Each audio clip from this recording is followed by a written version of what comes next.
Os homens do fraco não deixam nada por cobrar. Ora, sejam todos muito bem-vindos aos Homens do Fraco. Regressamos ao nosso formato habitual, depois de termos sido raptados pelas conversas do caralho, e numa semana que ainda ressaca do choque de percebermos que Orbán, o terrível, afinal pode ser um gajo fixe, porque é amigo do nosso querido líder. Neste episódio vamos falar de abstencionismo revolucionário, de porcos, cartazes e professores. Vamos dar toda a razão à ciência, principalmente à farmacêutica, porque temos todos nós muito respeitinho por ela, e falaremos das multas por falta de refugiados. O nosso convidado esta semana licenciou-se em Física, especializou-se em Finanças e Informática, fez mestrado em Engenharia Física e um doutoramento em Física Teórica que terminou aos 49 anos, quando já tinha 1,5 de empregados. É consultor e empresário na Closer, que fundou há quase 18 anos. É cientista na Faculdade de Ciências de Lisboa e na Escola de Ciência de Dados e Pensamento Computacional da Universidade de Stellenbosch, na República Sul-Africana, e é professor universitário no Departamento de Física da Faculdade de Ciências da Universidade de Lisboa. Adora praticar desporto, apesar das dores da idade, mas ainda foi a tempo de ter um título nacional de esgrima sabre por equipas. Identifica-se como um homem lésbico que produziu 3 filhos e a quem suplica para irem para um país de jeito. João Pires da Cruz, muito obrigado pela disponibilidade, pela simpatia e pela curiosidade. Eu, no teu caso, acho que é mais uma curiosidade em nos visitares. Muito obrigado por isso. Seja muito bem-vindo. Obrigado. Eu também sou, assim, também ouço, não é? Eu também sou fã. Não é? Eu pessoalmente só conheci ali o Diogo, nos conhecemos num evento a meio clandestino, a meio da... Não era exatamente clandestino. Extremamente clandestino. Não era exatamente clandestino, porque quando eu saí à rua estava toda a gente na rua e estava toda a gente sem máscara. Portanto, aquilo era um evento clandestino no Porto onde toda a gente estava na rua. Muito bem. Muito bem. Nós, lá para o fim, vamos querer também agradecer a um outro João que nos fez a simpatia de começar a usar aquelas, de nos querer pagar uns jeans, como está no nosso sítio na internet, mas lá para o fim depois explicamos melhor este agradecimento que lhe devemos. Como sempre temos um convidado e é dele a primeira cobrança, e a primeira cobrança é nacional. O João é um cientista de dados que se dedica a negá-los. Eu pedi ao João para me ajudar a fazer uma pequena bio dele e ele tinha escrito que ainda acreditava que o Comitê do Nobel está à espera que ele acabe por provar a teoria da unificação, seja lá o que isto for, e eu acho que deve ser por isto que tu queres refletir sobre o país eleitor que temos.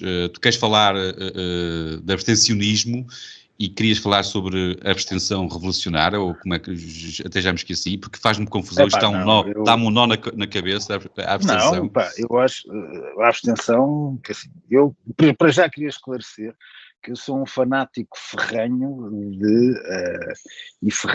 da democracia aliás, no último podcast, o Miguel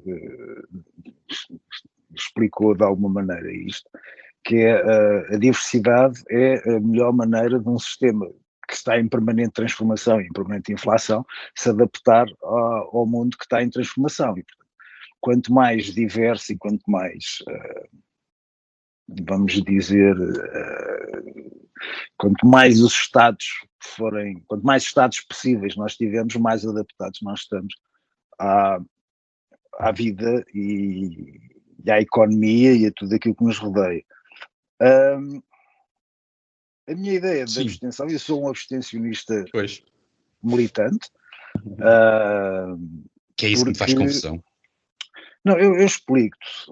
Eu, na realidade, eu sou um crente absoluto na democracia livre e ao voto, mas eu não acredito que Portugal seja uma democracia. Essa é a diferença, se calhar, que é isso, se calhar, que faz alguma confusão e as pessoas ficam a olhar para mim como quem diz, mas porque é que se tu acreditas na democracia tu não votas? Eu posso sempre argumentar que recuso-me a ter o mesmo número de votos da Ana Gomes, mas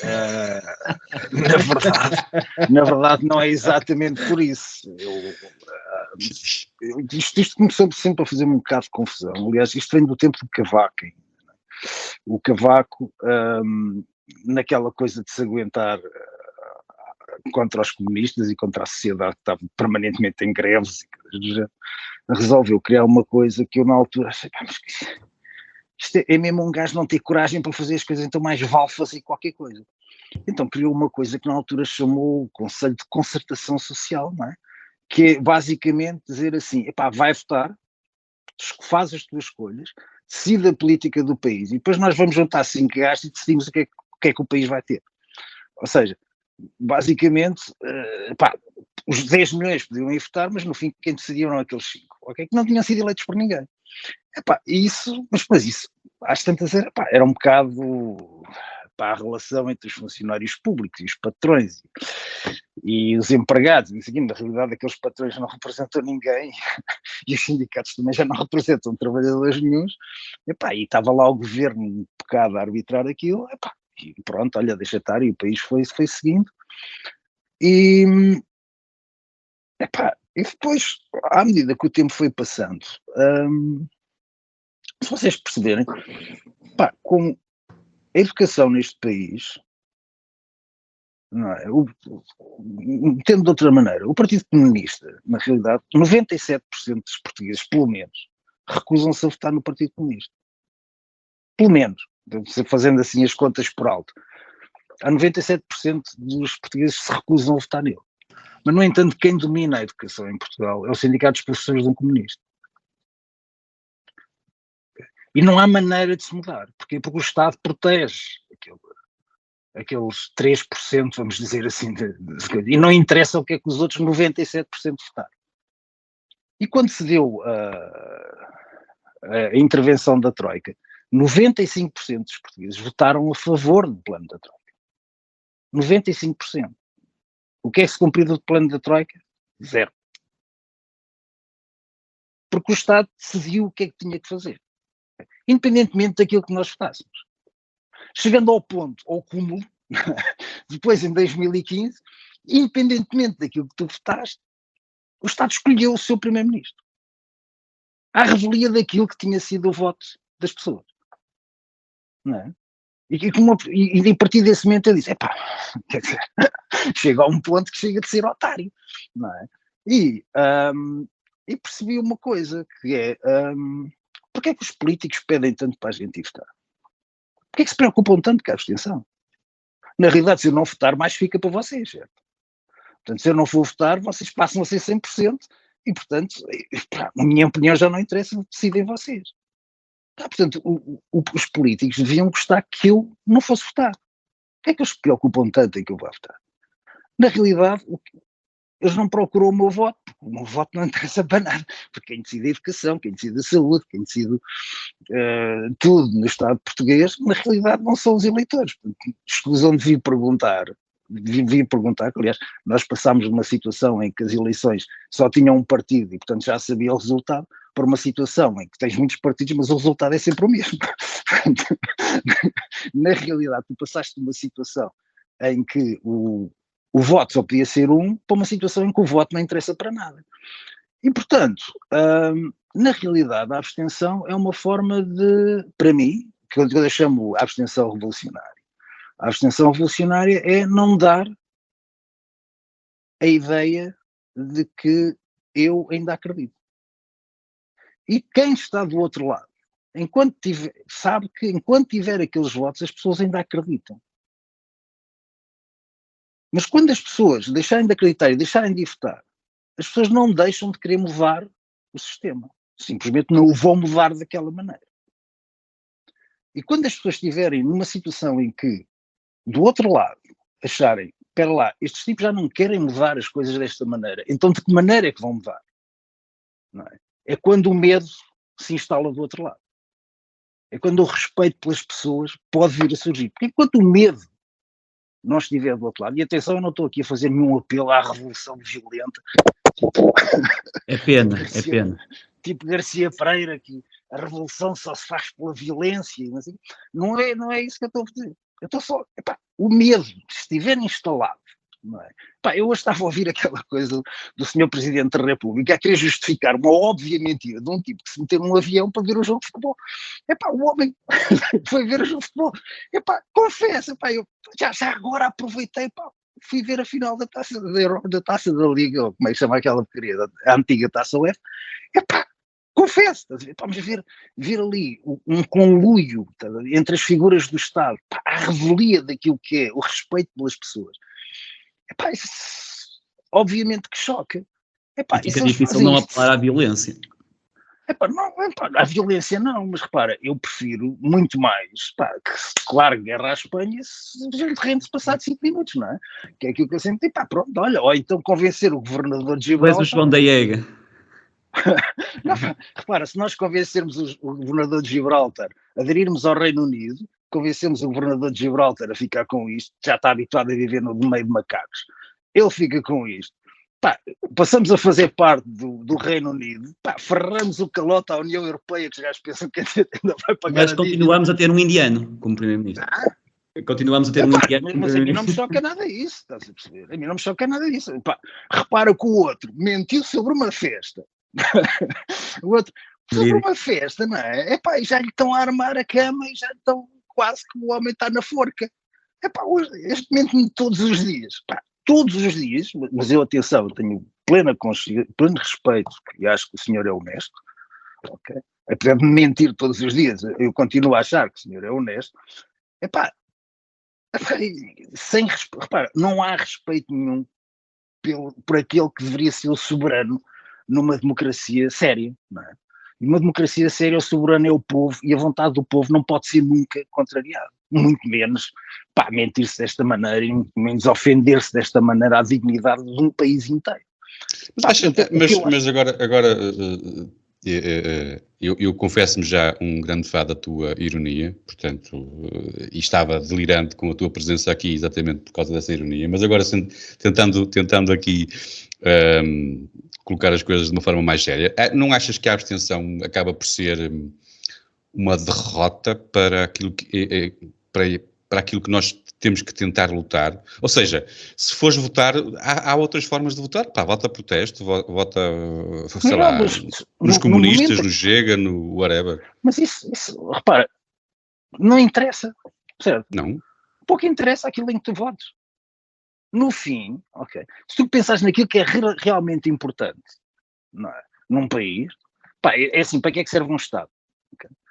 Se nós começámos a refletir, tipo, ok, eu aprendi, como vocês, lá na escola, estava lá a senhora, a professora, a dizer, os barrotes, demos cabo de uma carrada de espanhóis, e depois, no 1º de dezembro, demos cabo de outra carrada de espanhóis, e não sei o quê, e pensa numa coisa, e vê-te na muralha, olhar para Badajoz, e ali na muralha, e depois olhares para trás e vês, mas afinal eu estou a defender o quê? Exatamente. O quê? Na realidade, quando nós estamos ali na muralha, a olhar para os espanhóis, vocês aí e tal, não sei o quê, já nem uma seleção com o Ronaldo a jogar em grande nós temos, portanto, até disso nós beneficiávamos se fôssemos invadidos pelos espanhóis, ficávamos com os jogadores, eles têm jogadores, eles são muito melhores que os nossos e ficávamos logo com um campeonato do mundo, um campeonato, ficávamos logo com uma estrelinha no símbolo e tal, mas, na realidade, aquilo que tu estás a votar não tem mínima influência naquilo que é a tua vida. Zero. Por isso é que é realmente importante. E portanto tu vês aqueles partidos que nós dizemos, e repara, eu sou amigo de uma carrada deles, uns que são líderes parlamentares, outros que são, dos partidos quase todos, do PC acho que não conheço ninguém, mas uma carrada de partidos. Eles ficam muito chocados, dizem, mas isso não faz sentido. Faz. Enquanto não houver medo do outro lado, que a mudança possa ser feita de uma maneira que não no voto, enquanto não houver esse medo, eu não estou a dizer, peguem nas armas e vão para Belém aos tiros. Estou simplesmente a dizer, esse medo tem que lá estar incutido. Mas esse abstencionismo revolucionário, nós já estamos no 50%, não é? Mais ou menos... ou perto disso. Sim. Depende, quando consegues meter medo do outro lado, quando consegues cobrir, ou imagina aquilo que aconteceu nas últimas eleições, meteste medo para um lado, meteste logo disparado de ventura. O medo é, aliás, justo, considerando que nós vivemos constantemente, os portugueses vivem com medo daquilo que o governo pode ou não decretar. Os últimos anos foram particularmente coisas nesse sentido, não é? Portanto, sim, mas repara, e nada te protegeu contra absolutamente nada. Eu compreendo, repara, eu não sou um adepto da tua teoria da fraude completo, ou seja, completo, ok, eu compreendo algumas das partes, outras não. Epá, mas aquilo que eu devo dizer, às tantas eu percebi, isto qualquer coisa resvalou aqui completamente. Eu tive o meu carro revistado em pleno dia das eleições presidenciais. Não que eu tivesse intenção de votar, atenção, mas que fica aqui claro e que consta em ata. Eu não tinha intenção de votar, mas queria ir à casa do meu pai, que já tem uma certa idade. E que por acaso eu moro num limite do concelho de Cascais, e meu pai mora no limite, eu mesmo moro no limite oeste do concelho de Cascais, e meu pai no limite este, e meu pai no limite oeste do concelho de Oeiras, portanto eu tinha que se mudar de concelho. No dia das eleições presidenciais eu precisava de ir à casa do meu pai levar umas coisas, e quando eu vou na Marginal, tinha a Marginal cortada pela PSP e o meu carro foi revistado em pleno dia das eleições. Eu lembrava-me disto ter acontecido com o meu pai a passar as portagens, a entrar em Lisboa em 1975. Eu nunca mais imaginei uma coisa destas. Okay? E não estávamos nem em estado de sítio, e nessa altura estávamos em estado de sítio. Okay? Que seja claro. Não havia estado de sítio, não havia decretado nenhum estado de exceção que permitisse à polícia, pura e simplesmente, cortar uma via como uma marginal que Lisboa, Cascais, completamente, e começar a revistar os carros que por lá passavam, todos. Okay. Isto eu só vi no tempo do PREC e com o estado de sítio decretado, não é? Isto é um desrespeito completo pelo Estado de Direito, por aquilo que foi. Mais vale que eles tenham medo. Tenho medo que apareça um maluco e diz, olha, na realidade os nossos feriados são quase todas revoluções violentas, se nós pensarmos, o 5 de outubro, o 1º de dezembro, o 25 de abril, são tudo atos violentos, portanto aquilo que não é para o santinho não sei quantos, que eu não sei todos, desculpa lá, mas aquilo que não é a ascensão, a criação, não sei o quê, tudo o resto, são revoluções violentas, não é? Contra a vontade do povo na altura, diga-se de passagem. Portanto, nós todos éramos monárquicos no 5 de outubro, todos nós éramos fascistas no 25 de abril, todos nós éramos pró-espanhóis no 1º de dezembro, com certeza. E todos nós éramos socratistas em 2011. Sócrates 2026. Muito bem, vamos os portugueses merecem, não é? Deixa-me avançar aqui um bocadinho então. O território, só no território nacional são 45,5%, estive aqui a consultar, 45,5% de não votantes. Já os imigrantes fazem subir aqui a abstenção um bocadinho, portanto, e nestas últimas acho que foi a mais alta de sempre com os imigrantes. E como nós temos um imigrante entre nós, eu queria perguntar, faz sentido analisar o comportamento eleitoral como um todo, ou seja, o comportamento cívico dos portugueses, quando, por exemplo, em 2019 foram 10,79%, a percentagem desceu desde 2009, desceu um bocadinho, portanto subiu neste caso. Isto dos imigrantes que votaram, portanto, achas sentido incluir os imigrantes nesta grande... Ou tu até concordas que tens uma ideia diferente, eventualmente, não sei, que os imigrantes até são os gajos que querem muito votar?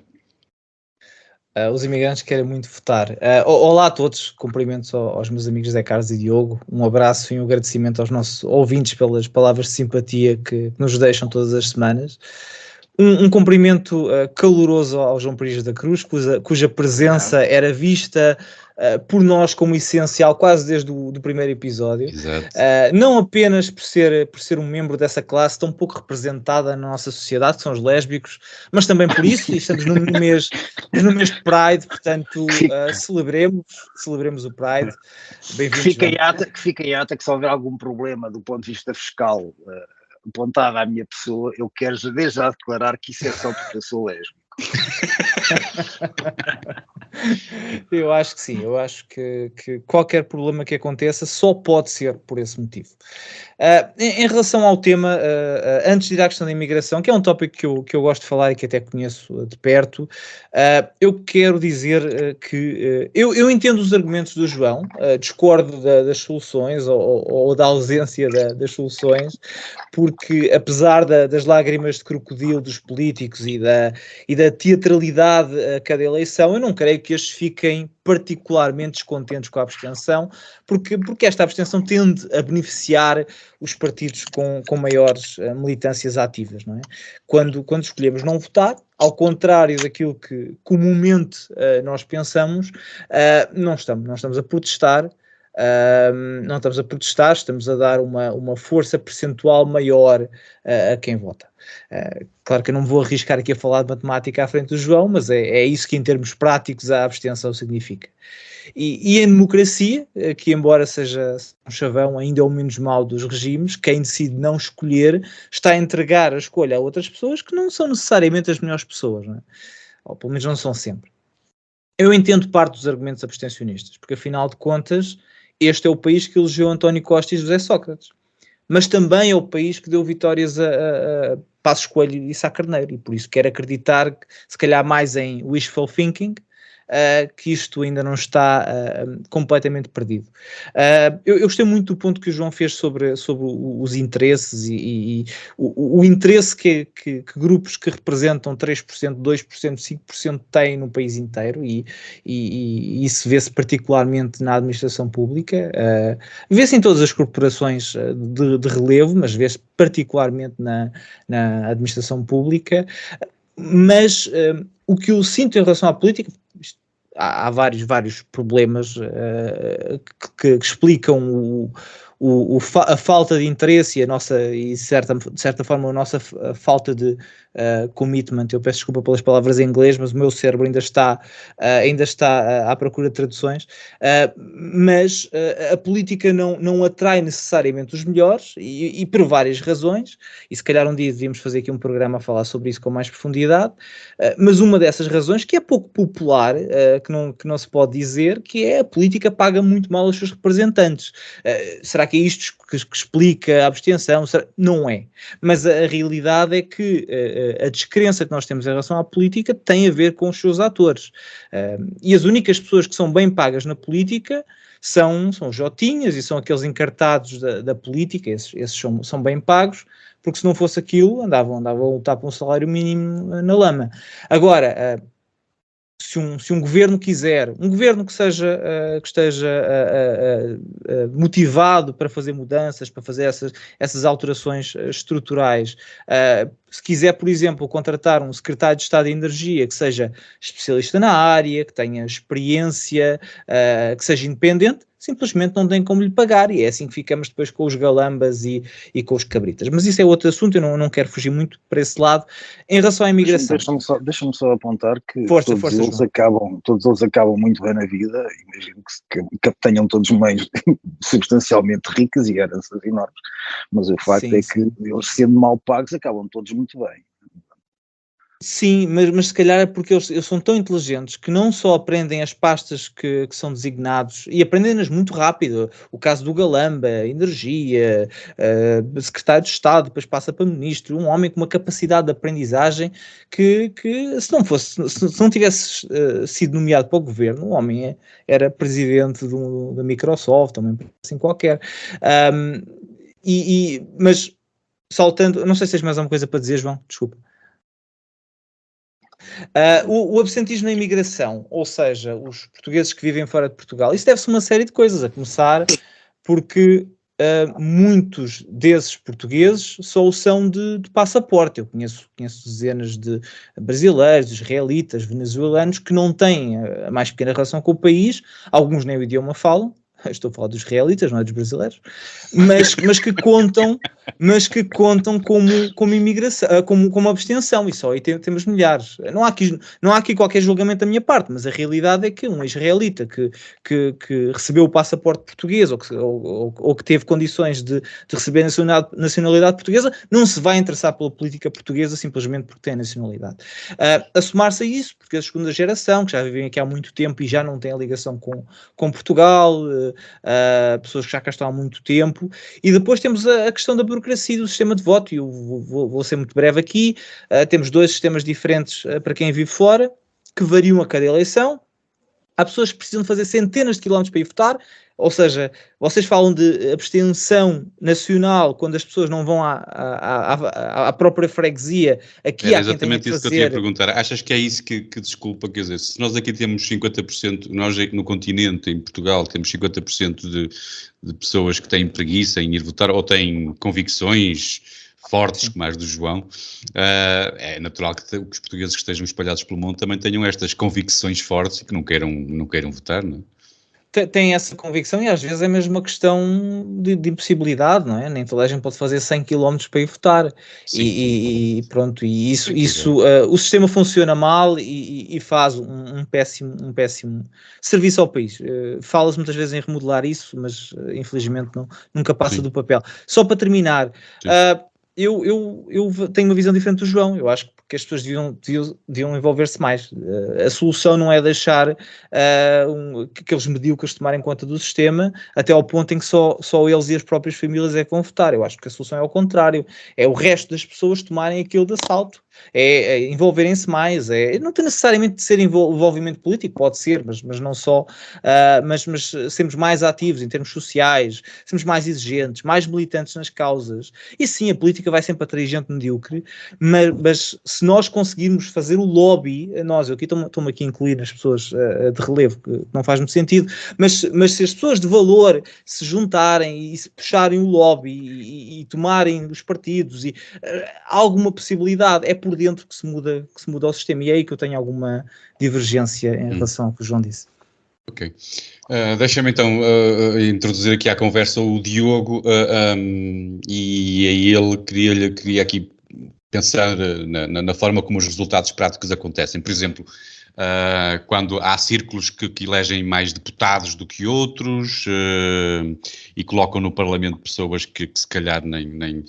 Aquilo que aconteceu, eu lembro-me sempre aquilo que aconteceu, é muito prático este exemplo, aquilo que aconteceu com o CDS nas últimas eleições. Eles tiveram mais votos que o LIVRE e que o PAN, ou tiveram ali muito perto do PAN, já não tenho recordação disso, mas não elegeram nenhum deputado.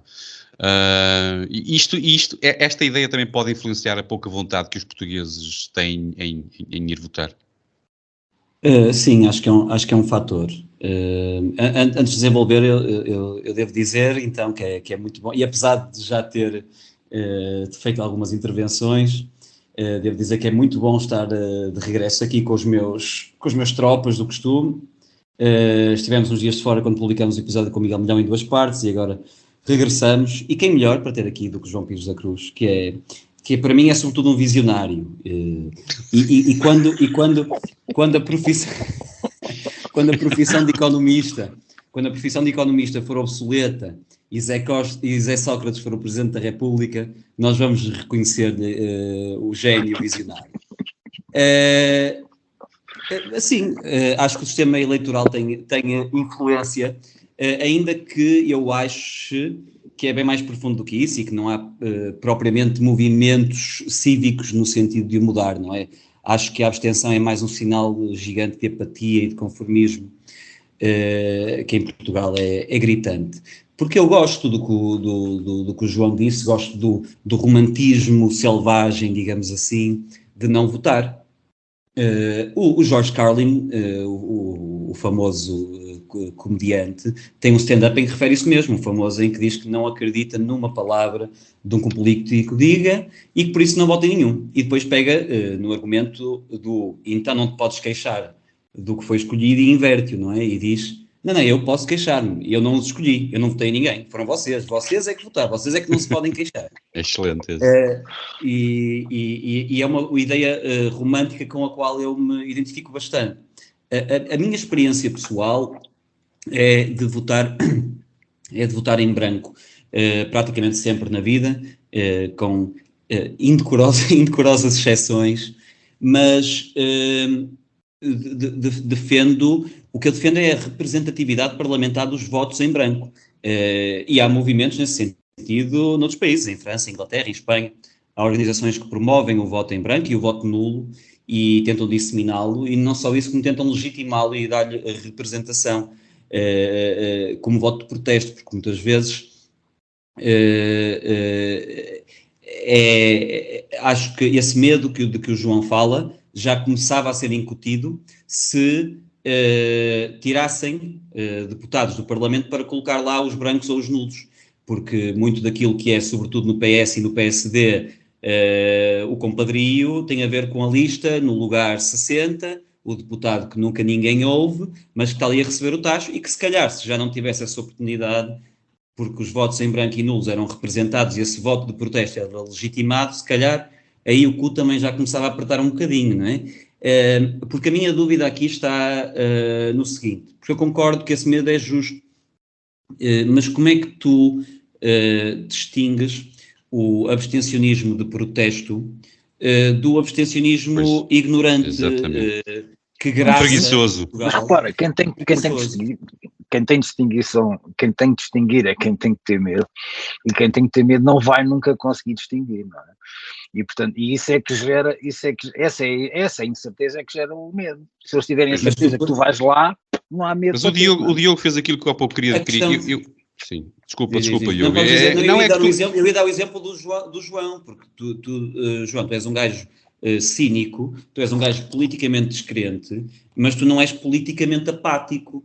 E isso é uma diferença que para mim é essencial. Está bem, mas isso diz-me o quê? Significa, eu acho que a pergunta é por aqui, porque eu há pouco, quanto a tua intervenção inicial, João, e eu lembrei-me desta pergunta, mas depois quis chamar o Gonçalo e o Diogo, e agora queria-te fazer essa pergunta, mas o Diogo já a introduziu. Porque não será mais útil o voto em branco, o voto nulo, um aumento muito grande de votos em branco e votos nulos não eram muito mais assustadores ou muito mais representativos desta vontade de mudar do que propriamente, porque pode haver aqui a confusão do abstencionismo pode ser confundido com preguiça. As pessoas foram para a praia, foram ver futebol. Claro que sim, mas repara que até Sportings Benficas se mudam, não é?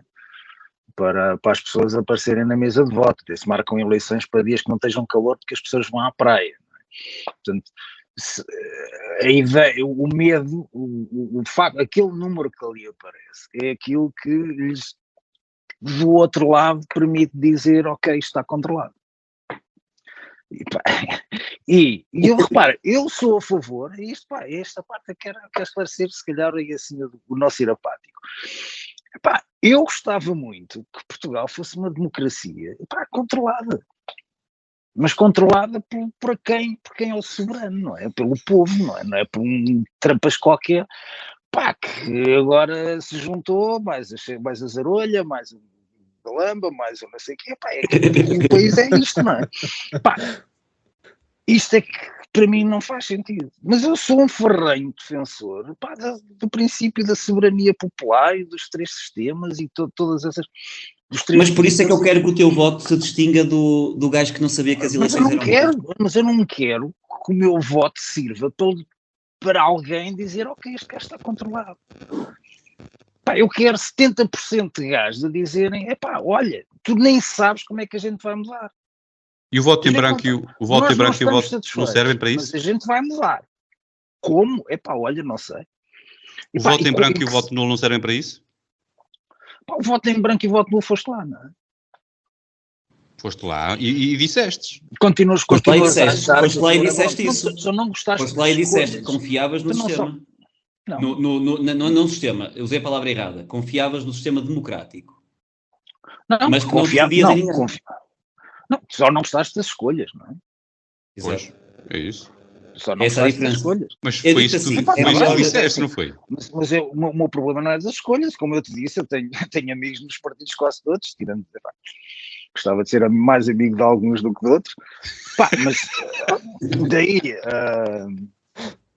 daí, pá, eu gosto das pessoas, não tenho nada contra as pessoas. Agora, eu não tenho problemas com as escolhas. O meu problema é que a minha escolha não serve para nada. Eu digo Na assim, realidade, é a minha melhor, escolha não serve para nada. mas é melhor não ir votar do que ir votar PS? É melhor escrever no boletim vão todos para o caralho em vez de ir votar? Para mim é. Aliás, é esse o apelo que eu faço, esta é exata mensagem. É isso. Desculpa, Porque havia um a site distinção para mim é fabuloso, importante. pá, havia um site fabuloso que desapareceu, que era o votapeixota.com, em que o pessoal tirava fotografias ao voto e fazia lá um desenho e tirava fotografias ao voto e os gajos publicavam. Isso é maravilhoso. Isso para mim é melhor do que não ir votar. Isso para mim é melhor do que não ir votar. Não, é melhor do ponto de vista artístico, não é? E Artístico, com fizeste ali um certeza. statement. Epá, mas para mim não, eu não quero que sintam que aquele. Até podem controlar os outros 9.999.000, eu tenho e posso sempre alegar, pá, não, eu recuso que eu tenha no mesmo número de votos que Ana Gomes, pá, isso para mim não faz sentido. Agora, desculpa lá, pá, mas isso não vão contar com o meu voto como estando a dizer assim, pá, aquele gajo está controlado, aquele gajo acredita em nós. É claro que eu não vou fazer uma revolução violenta, nem quero revoluções violentas, essa queria dar sempre posto. Aliás, eu gosto sempre de dizer, pá, que não... Guerras, é bom ter tido guerras, mas não é bom tê-las, não é? Portanto, e acho que muitos dos europeus, aliás, têm essa vantagem face a nós. Epá, não é bom ter guerras, mas é bom ter tido, é bom ter aprendido, que a sociedade toda tenha aprendido o que é que são as consequências de comportamentos como estes, não é? Tem comportamentos como aqueles que vemos hoje, numa sociedade como aquela que vive o Gonçalo, é que já tinha dado bosta na rua, já... Tipo, 50 vezes antes já tinha dado a geneira. Pronto, por falar em guerras, vamos avançar então. Vamos avançar no programa, vamos avançar nos temas. O segundo tema nacional vem pelas mãos do Diogo. O professor e ilustrador que pertence à FENPROF, Pedro Brito, não desenhou o cartoon do Papa com preservativo no nariz, mas desenhou uma figura que lembra o primeiro-ministro António Costa com um focinho de porco e com um lápis no olho esquerdo. Já todos conhecemos a sensibilidade do líder do PS, que acusou os cartazes de desenhos racistas. Diogo, achas motivo para os criadores de porcos sentirem-se ofendidos e com razões para considerarem os cartazes racistas? Sim, eles são, na verdade, os únicos que podem ficar ofendidos com esta história toda. Porque eu confesso que fiquei um bocadinho abananado quando soube da história e estava um bocadinho por fora na altura em que a história surgiu. Porque eu não percebi exatamente o que é que se passou. Aliás, eu devo ser o menos racista desta história toda, porque a partir do momento em que não entendi de onde é que poderia sequer vir possivelmente o racismo. E na verdade é que ninguém sabe de onde é que vem, e eu já vi várias versões. Eu ia dizer isso, foste tu e metade do país. É do porco, é por ele ser indiano. Sim, depois apercebi-me que mais gente partilhava dessa minha dúvida. É por ele ser indiano, a história do porco, o que é que os indianos têm a ver com porcos? Exceto aquilo que as pessoas pensam e não dizem, né? E a verdade é que tem a ver com os lábios grossos. Os lábios grossos é uma característica de António Costa, não é da sua raça. Desde quando é que indianos têm lábios grossos? Também ouvi essa teoria. Os lábios grossos associam-se aos pretos, mas o Costa não é preto. Eu fiquei parvo. Mas já não é a primeira vez que o primeiro-ministro fala destas coisas. E quando eu digo destas coisas, não estou a falar exclusivamente do racismo, estou a falar do seu caráter colérico, explosivo. Todos nos lembramos da porrada oferecida ao velho, todos nos lembramos quando reagiu à Assunção Cristas dizendo que deve ser por causa da cor da minha pele que me está a fazer essa pergunta. Mas mais preocupante, houve várias reações preocupantes. A óbvia, que são os burgueses vendidos, que têm uma brancura muito fácil e que veem as pessoas mais escuras como diferentes e que irão submeter-se às suas narrativas, por mais cabrosas que sejam. Refiro-me, por exemplo, obviamente, a Sebastião Bugalho, um representante da direita na televisão, que terá afirmado, e aqui eu devo dizer que só ligo a televisão para ver desporto, isto são clipes que me vão chegando, mas terá avisado que foi curioso observar uma trupe de pessoas brancas, eu já não me lembro da formulação, uma trupe de pessoas brancas a dizer a um não branco como é que se deve sentir em relação ao racismo. O medo que o homem branco tem de ser percepcionado como racista é o mais forte nisto tudo, e esta submissão acéfala está a ser politizado. E era evidente para o Costa também que havia muita gente que o ia defender, ou que pelo menos se ia calar, porque não lhe cabe dizer a ele o que é ou não racista, porque os pais não são de Goa, não sei. Mas apesar de tudo ainda existe algum objetivismo nestas coisas, ainda não estamos no ponto em que o crime assenta na percepção da vítima. É para lá que nos querem arrastar, mas ainda não estamos lá.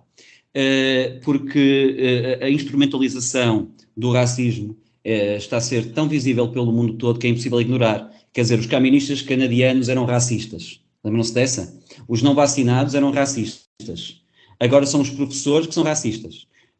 Isto não só é uma grande coincidência, como tem uma consequência muito óbvia, que é o protesto deixa de ser considerado legítimo para passar a ser discurso de ódio. O discurso de ódio pode ser censurado, pode e deve, e com consequências para o prevaricador.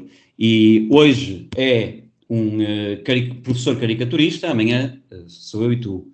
E nós tivemos o terrível azar de, nestes tempos em que o racismo está a ser explorado, o PS, que por acaso andou a esbranquiçar durante muitos anos o António Costa nos cartazes para o tornar mais digerível, é liderado por um indiano.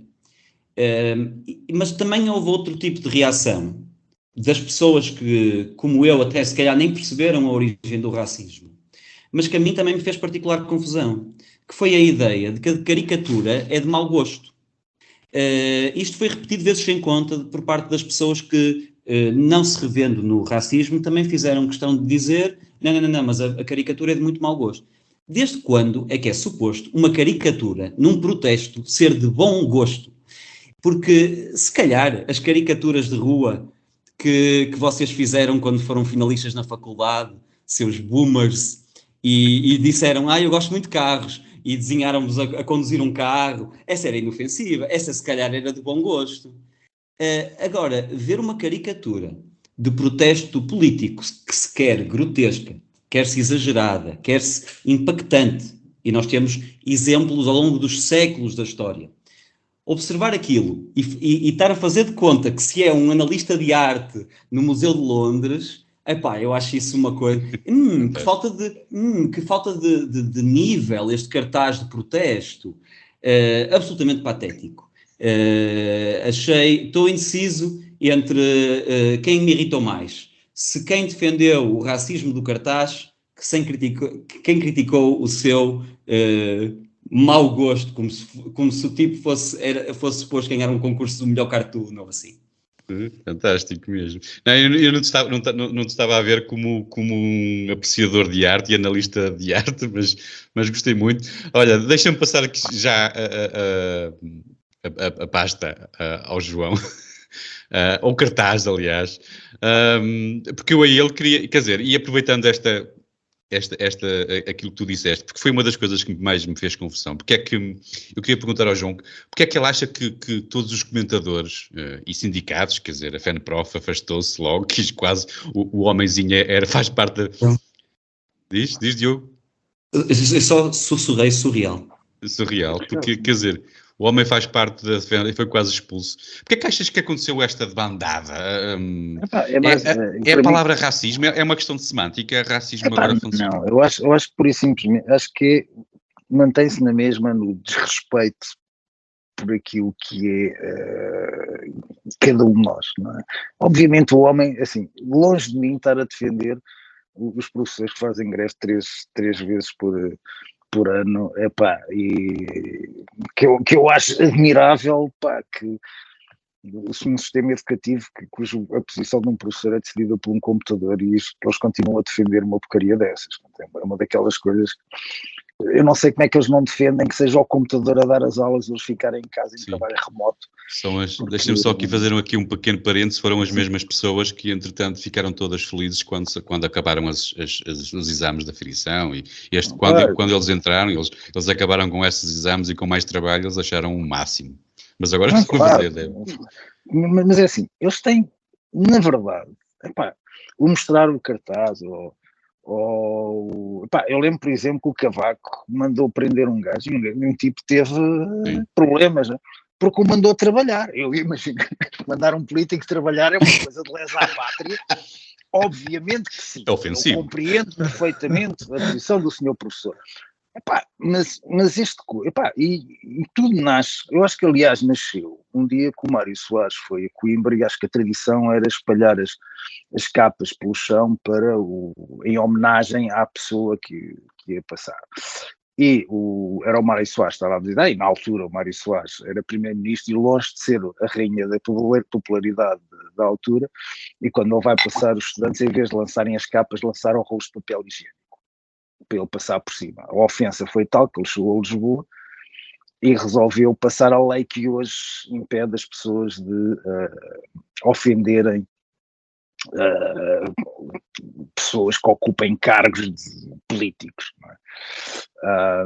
E por isso é que o Cavaco resolveu mandar prender o homem, desgraçado homem que o comandou trabalhar.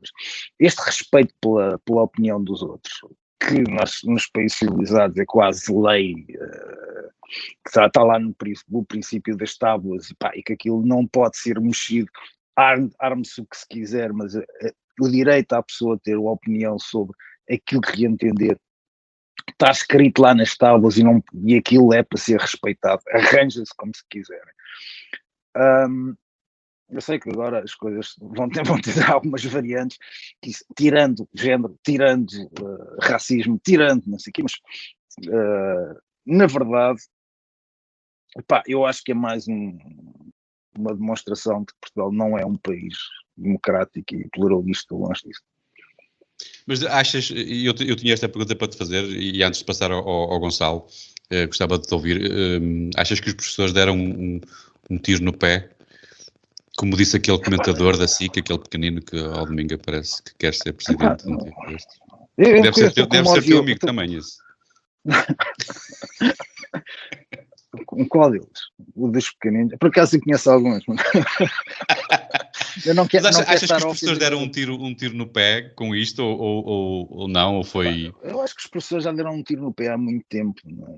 E quando começaram a seguir as orientações do Nogueira, foi o dia em que os professores deixaram de ser professores, mas isto passa-se há 40 anos. Eu não percebo agora realmente estão a fazer greves à revelia do Nogueira, e portanto, o Nogueira deve ser a pessoa que mais preocupada anda onde é que já se viu fazer-se greves sem autorização do partido. Sem autorização do partido, portanto são greves claramente contra a vontade do povo operário e intelectual, mas aquilo que me parece, não há cá tiros no pé, independentemente daquilo que está lá, há o respeito pela opinião das pessoas e pela sua livre expressão, não é? Tarda nada temos os ministros a cantar a grândola quando os professores andam na rua, mas vêm para fora do Parlamento todos cantar a grândola quando os professores andam. Já não são da FENPROF, portanto são fascistas de certeza, e portanto podem vir cá para fora cantar a grândola, não é? Excelente. Essa imagem é ótima, dá para fazer um excelente cartaz, os políticos a cantarem a grândola. Gonçalo, tendo em conta que todo o historial dos casos de desenhos e sátiras anteriores, porque é que achas que nomes como António Lobo Xavier e Sebastião Bugalho, aliás, como já referiu o Diogo, acharam que o Costa teve razão para se ofender? É medinho? Eu achei os cartazes bastante ofensivos. Há ali o objetivo de causar... Há o objetivo de causar dano reputacional e vai para além do aceitável e daquilo que devemos tolerar enquanto sociedade, porque os porcos não merecem ser chamados António Costa. Não vejo ninguém falar sobre isso, nem as associações de direitos animais, nem o PAN, ninguém fala sobre isso, e os porcos são animais fofinhos, são inteligentes, não fazem mal a ninguém, e esse tipo de comparação com António Costa é escusado. A única coisa que eu posso acrescentar ao que já foi aqui dito, e muito bem, é que é fazer o que o Diogo estava a dizer que não devia ser feito, que é um juízo estético. Acho que os cartazes são feios, não têm criatividade, não têm mensagem, e se pecam por alguma coisa é pelo mau gosto que eu estava a insultar, mas nem o mau gosto é crime, nem todo o mau gosto é racismo. Eu achei um bocado pior quando andaram a cantar músicas a desejar a morte a Bolsonaro e a fazerem cartazes do Passos Coelho com o bigode do Hitler, mas aí a indignação foi menos audível. Quanto ao António Costa, eu no lugar dele, a última coisa que eu faria era usar a race card, porque se há coisa que este país já provou vezes sem conta, é que a cor de pele dele não interessa para nada. Ele foi eleito com maioria absoluta, foi eleito Presidente da Câmara de Lisboa, fez parte de diversos governos. A maioria dos portugueses nem se deve lembrar de que cor é que é o António Costa, e é isso que eu tenho para dizer. Viva os porcos! Que são acima de tudo deliciosos. Deixem-me Não, antes de avançarmos, deixem-me só questionar e faço a pergunta para os três, porque vocês acabaram por eu não percebi bem se vocês já tocaram no assunto, mas não responderam.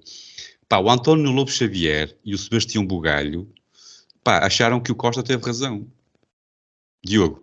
Não sei se acharam. Acho que O Sebastião Bugalho, sim, disse para que ele teve toda a razão para se indignar. ele não disse que tinha razão. Ele disse que não estava na posição de dizer que ele não tinha. Que são duas coisas muito diferentes. Faz parte da semântica. Não. É muito relevante. Porque dizer que ele tem razão é uma posição de coragem. Dizer que só a ele lhe compete dizer se tem razão ou não é uma posição covarde. Essa é que é a diferença. Pois é isso. Mas porquê é que achas que isso aconteceu? O que é que vocês acham que aconteceu isto? Eu só tenho a dizer uma coisa: enquanto António Lobo Xavier e Sebastião Bugalho não jogarem no Benfica, eu dificilmente os vou ver na televisão.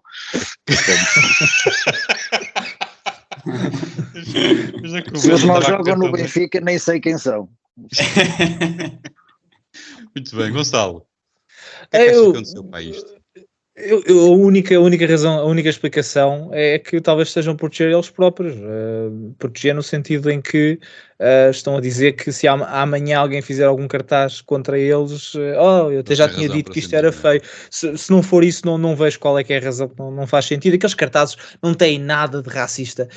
Podemos criticar juízo estético, se faz sentido, se tem efeito, podemos criticar uma carrada de coisas. Agora, racismo. Eu acho que racista é olhar para aquilo e achar que aquilo é racista. Isso é que é precisamente muito racista para isso.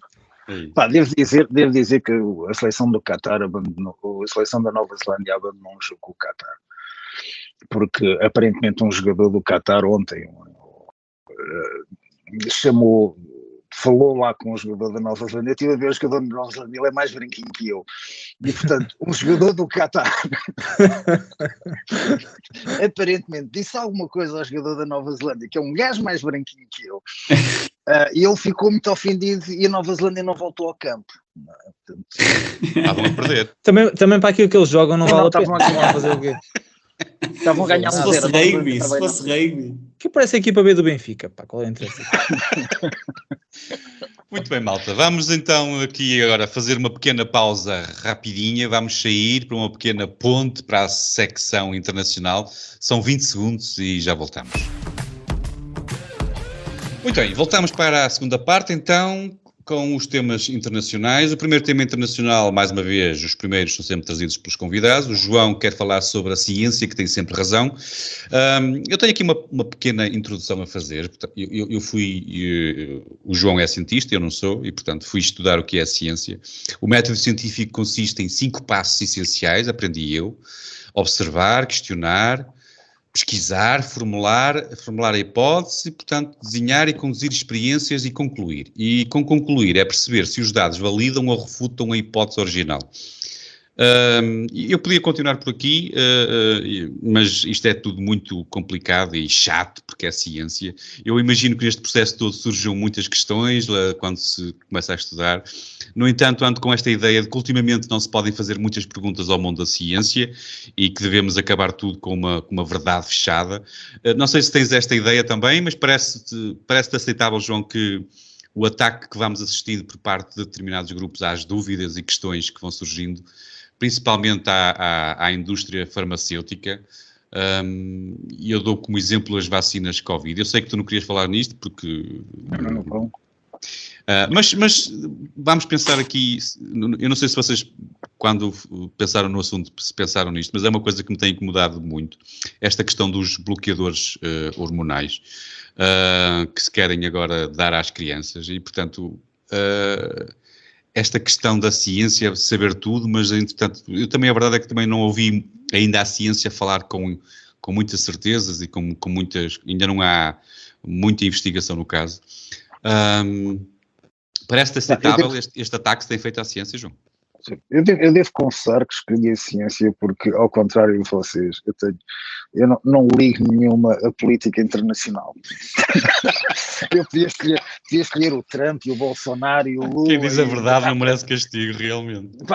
Eu devo confessar que para eles, eu sei tanto, quando começarem a jogar no Benfica, o Bolsonaro e o Trump,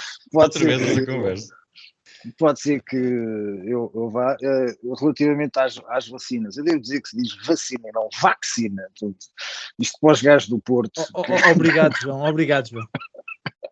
Bem, para os gajos do Porto, principalmente o Diogo, que diz aí o vacina. O meu problema, eu vou-te dizer o meu problema com o A fechado na palavra vacina. É que as pessoas que dizem vacina são normalmente a favor da vacina. E as pessoas que dizem vacina são contra. E, portanto, vou continuar a usar. Não, mas já que pegaste aí pelo método científico, eu devo dizer que eu agora, que eu não comecei, na realidade eu comecei a tirar um curso para ser cientista, mas assim que entrei num laboratório eu percebi que aquilo não era a minha vida. E, portanto, quando eu só fiz o doutoramento em física teórica exatamente porque esse método científico a mim não me interessa. Portanto, isso dá-me trabalho. Tem muitos líquidos e muitas coisas. E tem uma aplicação muito trabalhosa. Portanto, eu realmente tornei-me físico teórico exatamente porque a física teórica tem um método ligeiramente diferente. Ou seja, o método da física teórica é que as coisas se deduzem ou se resolvem de um pressuposto pela lógica até uma conclusão e depois vamos dizer que a conclusão fica suspensa até que haja uma confirmação experimental daquilo que foi a conclusão lógica, vamos chamar assim. E a conclusão lógica habitualmente vem de uma sequência de deduções matemáticas, que na prática é o que isso é matemática, não é? É uma linguagem para eles de um caminho ao outro pela lógica e, portanto, se aquilo é assim, então pela lógica a conclusão também deverá ser aquela. Esse é mais ou menos o método científico da física teórica e depois fica em suspenso, vamos dizer, a conclusão, portanto não é aceito de ciências e há carradas de coisas em física teórica que basicamente são consideradas lixo porque são impossíveis de confirmar e, portanto, estão lá no armazém das coisas que não interessam nem ao menino Jesus. Mas depois, perdão, agora saiu-me aqui uma coisa. Mas depois há a confirmação empírica e depois da confirmação empírica a coisa acontece. A teoria da relatividade foi deduzida pelo Einstein, que é o pai da física teórica, vamos dizer assim, foi deduzida pelo Einstein em 1918 e a confirmação empírica mais ou menos, apareceu em 1920 e tal, mas a real, aquela que hoje nós aceitamos, foi em 1954, não é? O bóson de Higgs foi uma coisa deduzida em 1960 e tal, e foi confirmada aqui há uns 5 anos. Isto para dizer que existe um ataque à ciência, vamos chamar assim, em vários temas, vamos chamar os temas da moda, não é? E dentro dos temas da moda, e vamos passar aqui a parte do racismo, do género. Vamos começar por parte do género, que é a parte ao contrário. Não é? Eu adoro essa. A parte ao contrário, que é quando as pessoas começam a chamar aquelas cenas do Boaventura como ciência. Não é? E, portanto, por acaso ouvi uma muito boa, que é, já que o género é construção social, portanto não pode ser uma decisão individual. Portanto, se o género é construção social, tu és do género que a sociedade acha que tu tens, não é? Não aquela que tu decides que tens, e portanto podes ter a identificação que quiseres, se é uma construção social é isso que tem que ser, não é? E a única defesa que tu tens individual é usares o teu género biológico e, portanto, assim, se a sociedade acha que és uma mulher, acho bom que mostres a pila, porque a construção social está feita, não é? Mas, do outro lado, portanto, que são temas da moda, a vacina, ou o Covid, ou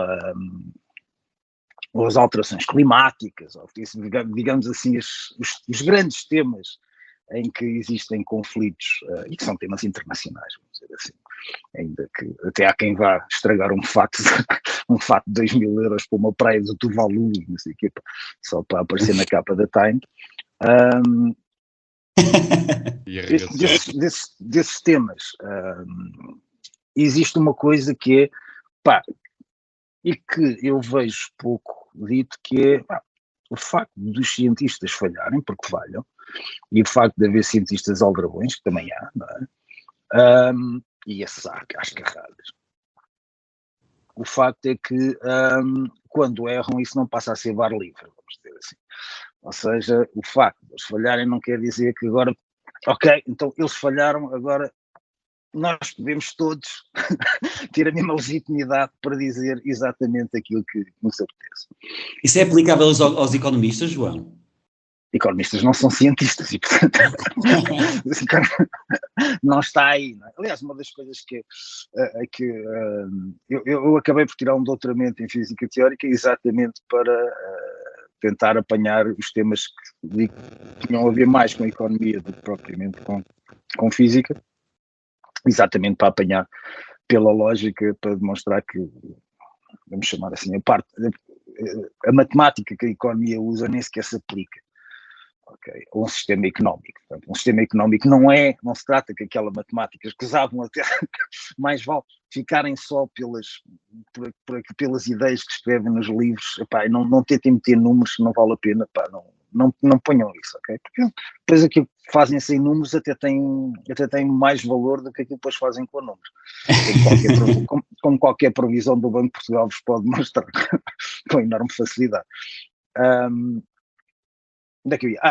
Isto para dizer que, por exemplo, quando falham, e eu sei que o Diogo, e como eu sou um fã do programa também, vou ouvindo o Diogo de vez em quando, e uma das coisas que o Diogo gosta sempre de falar é a questão do Covid, não é?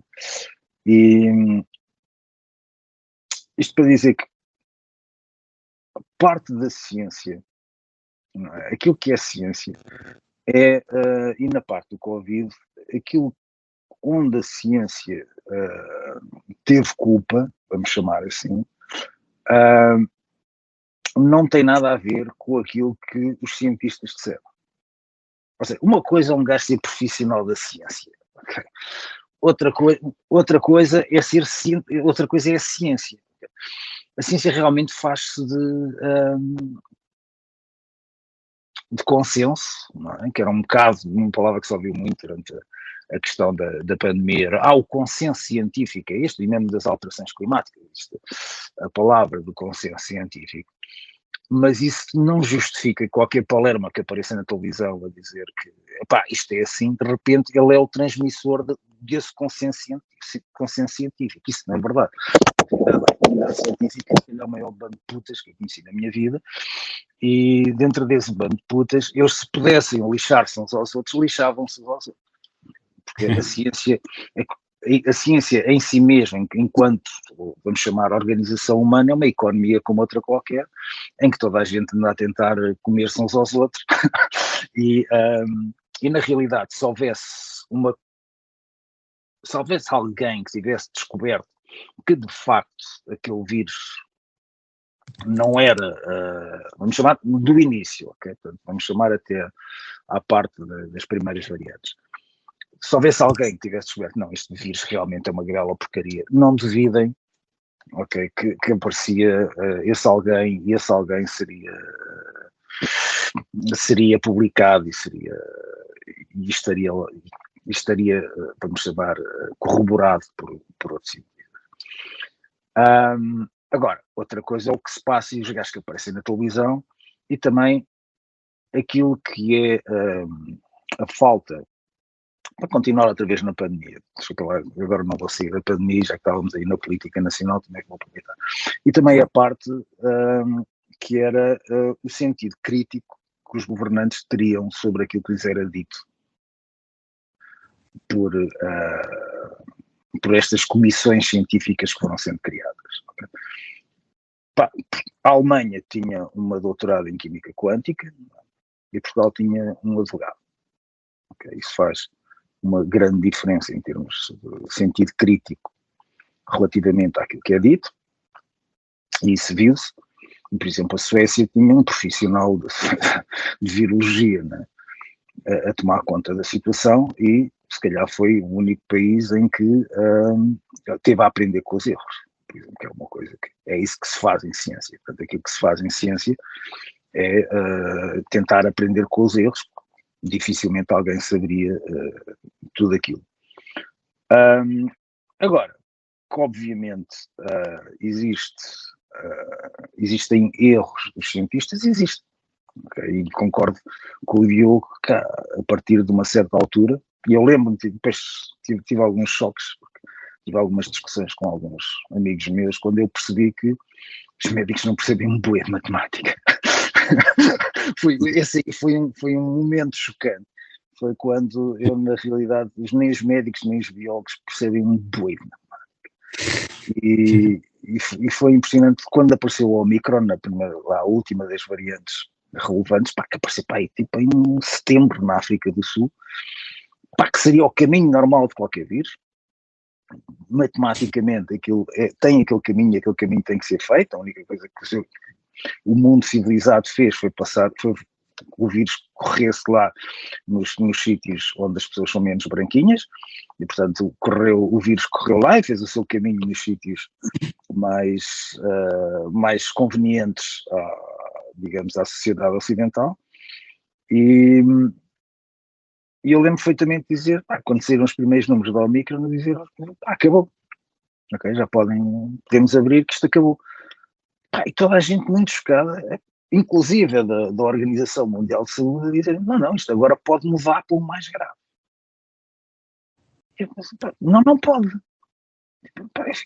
Como é que vocês dizem que pode mudar para o mais as pessoas dizem, não, isto pode mudar para o mais grave, porque as mutações são aleatórias. Não são. A mutação de cada um das moléculas, sim, é aleatória, mas isso passa pela seleção natural e deixa de ser. Portanto, se nós pegarmos assim, só para darmos um número assim rápido, que isto agora é chato, portanto não vale a pena, mas se eu pegar no vírus mais pequeno, que tem 5.000 nucleótidos, portanto 5.000 moléculas de genes, aquilo é como se fosse uma base de 4, portanto são alternativamente 4 portanto, se fosse aleatório eu tinha 4 levantado a 5.000 possibilidades, e se dava 10 levantado a 3.000 possibilidades, o universo tem 10 levantado a 80 partículas. Portanto, alguma coisa não é de certeza aleatória, portanto, aquele número não faz sentido. E quando eu tentava explicar isto a pessoa, biólogos, virologistas, eles ficavam a olhar para mim tipo, não sei, tens capaz de ter razão, mas eu não estou a ouvir muito bem onde tens razão. E reparem que as sociedades ocidentais abriram passado 6 meses, e passámos 6 meses em que a epidemia tinha terminado. Okay? Tivemos 6 meses de confinamento com a epidemia terminada. Okay? E se nós pensarmos nas outras, ainda que, e eu consigo perceber o confinamento, eu já sei que o Diogo vai dizer, fraude minha, que foi uma fraude. Não. Eu consigo perceber o primeiro confinamento, aliás, porque a primeira reação das pessoas com o qual têm o mesmo número de votos que eu, foi irem ao supermercado comprar papel higiênico. Portanto, a reação das pessoas para combater o vírus foi ir ao supermercado e encherem a casa de papel higiênico. Era a coisa que se esperava perante uma doença gravíssima. Era que eu fosse ao supermercado e encher-me de papel higiênico. E, portanto, eu consigo entender que na cabeça dos governantes, assim, se estes gajos fazem isto, ok, o que é que vão fazer a seguir? E, portanto, nós temos que fazer alguma coisa, porque senão estes gajos a seguir, se calhar, porem as culpas, sei lá, nos indianos e começarem a matar os indianos todos aí na rua.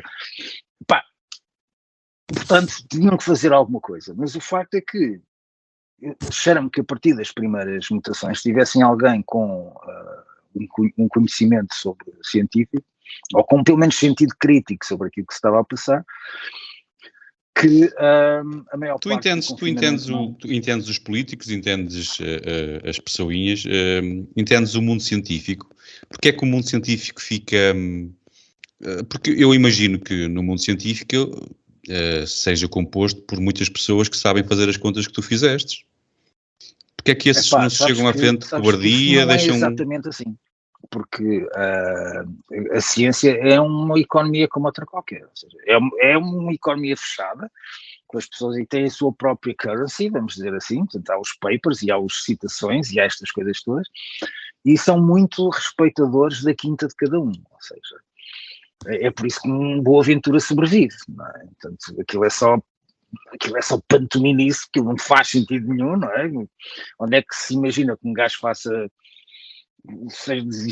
estudos sobre as epistemologias do Sul, pá, que aquilo é basicamente como a ciência do Norte, como eu não consigo saber a ciência do Norte, então arranjo uma ciência só para mim. Pá, mas o facto é que o homem tem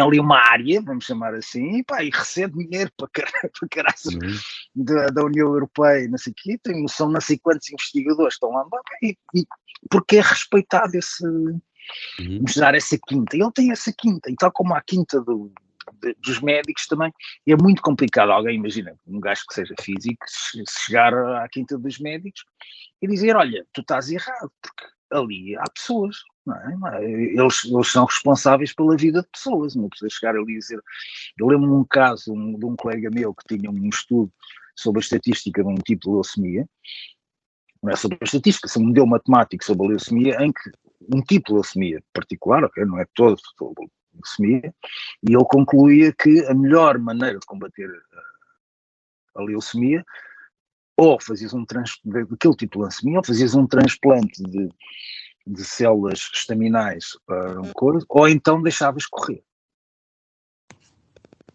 Tinhas mais probabilidade de sobreviver se deixasses correr do que se começasse a tratar com quimioterapia, com assim. Um tipo particular de leucemia, a quem não vai agora ao pessoal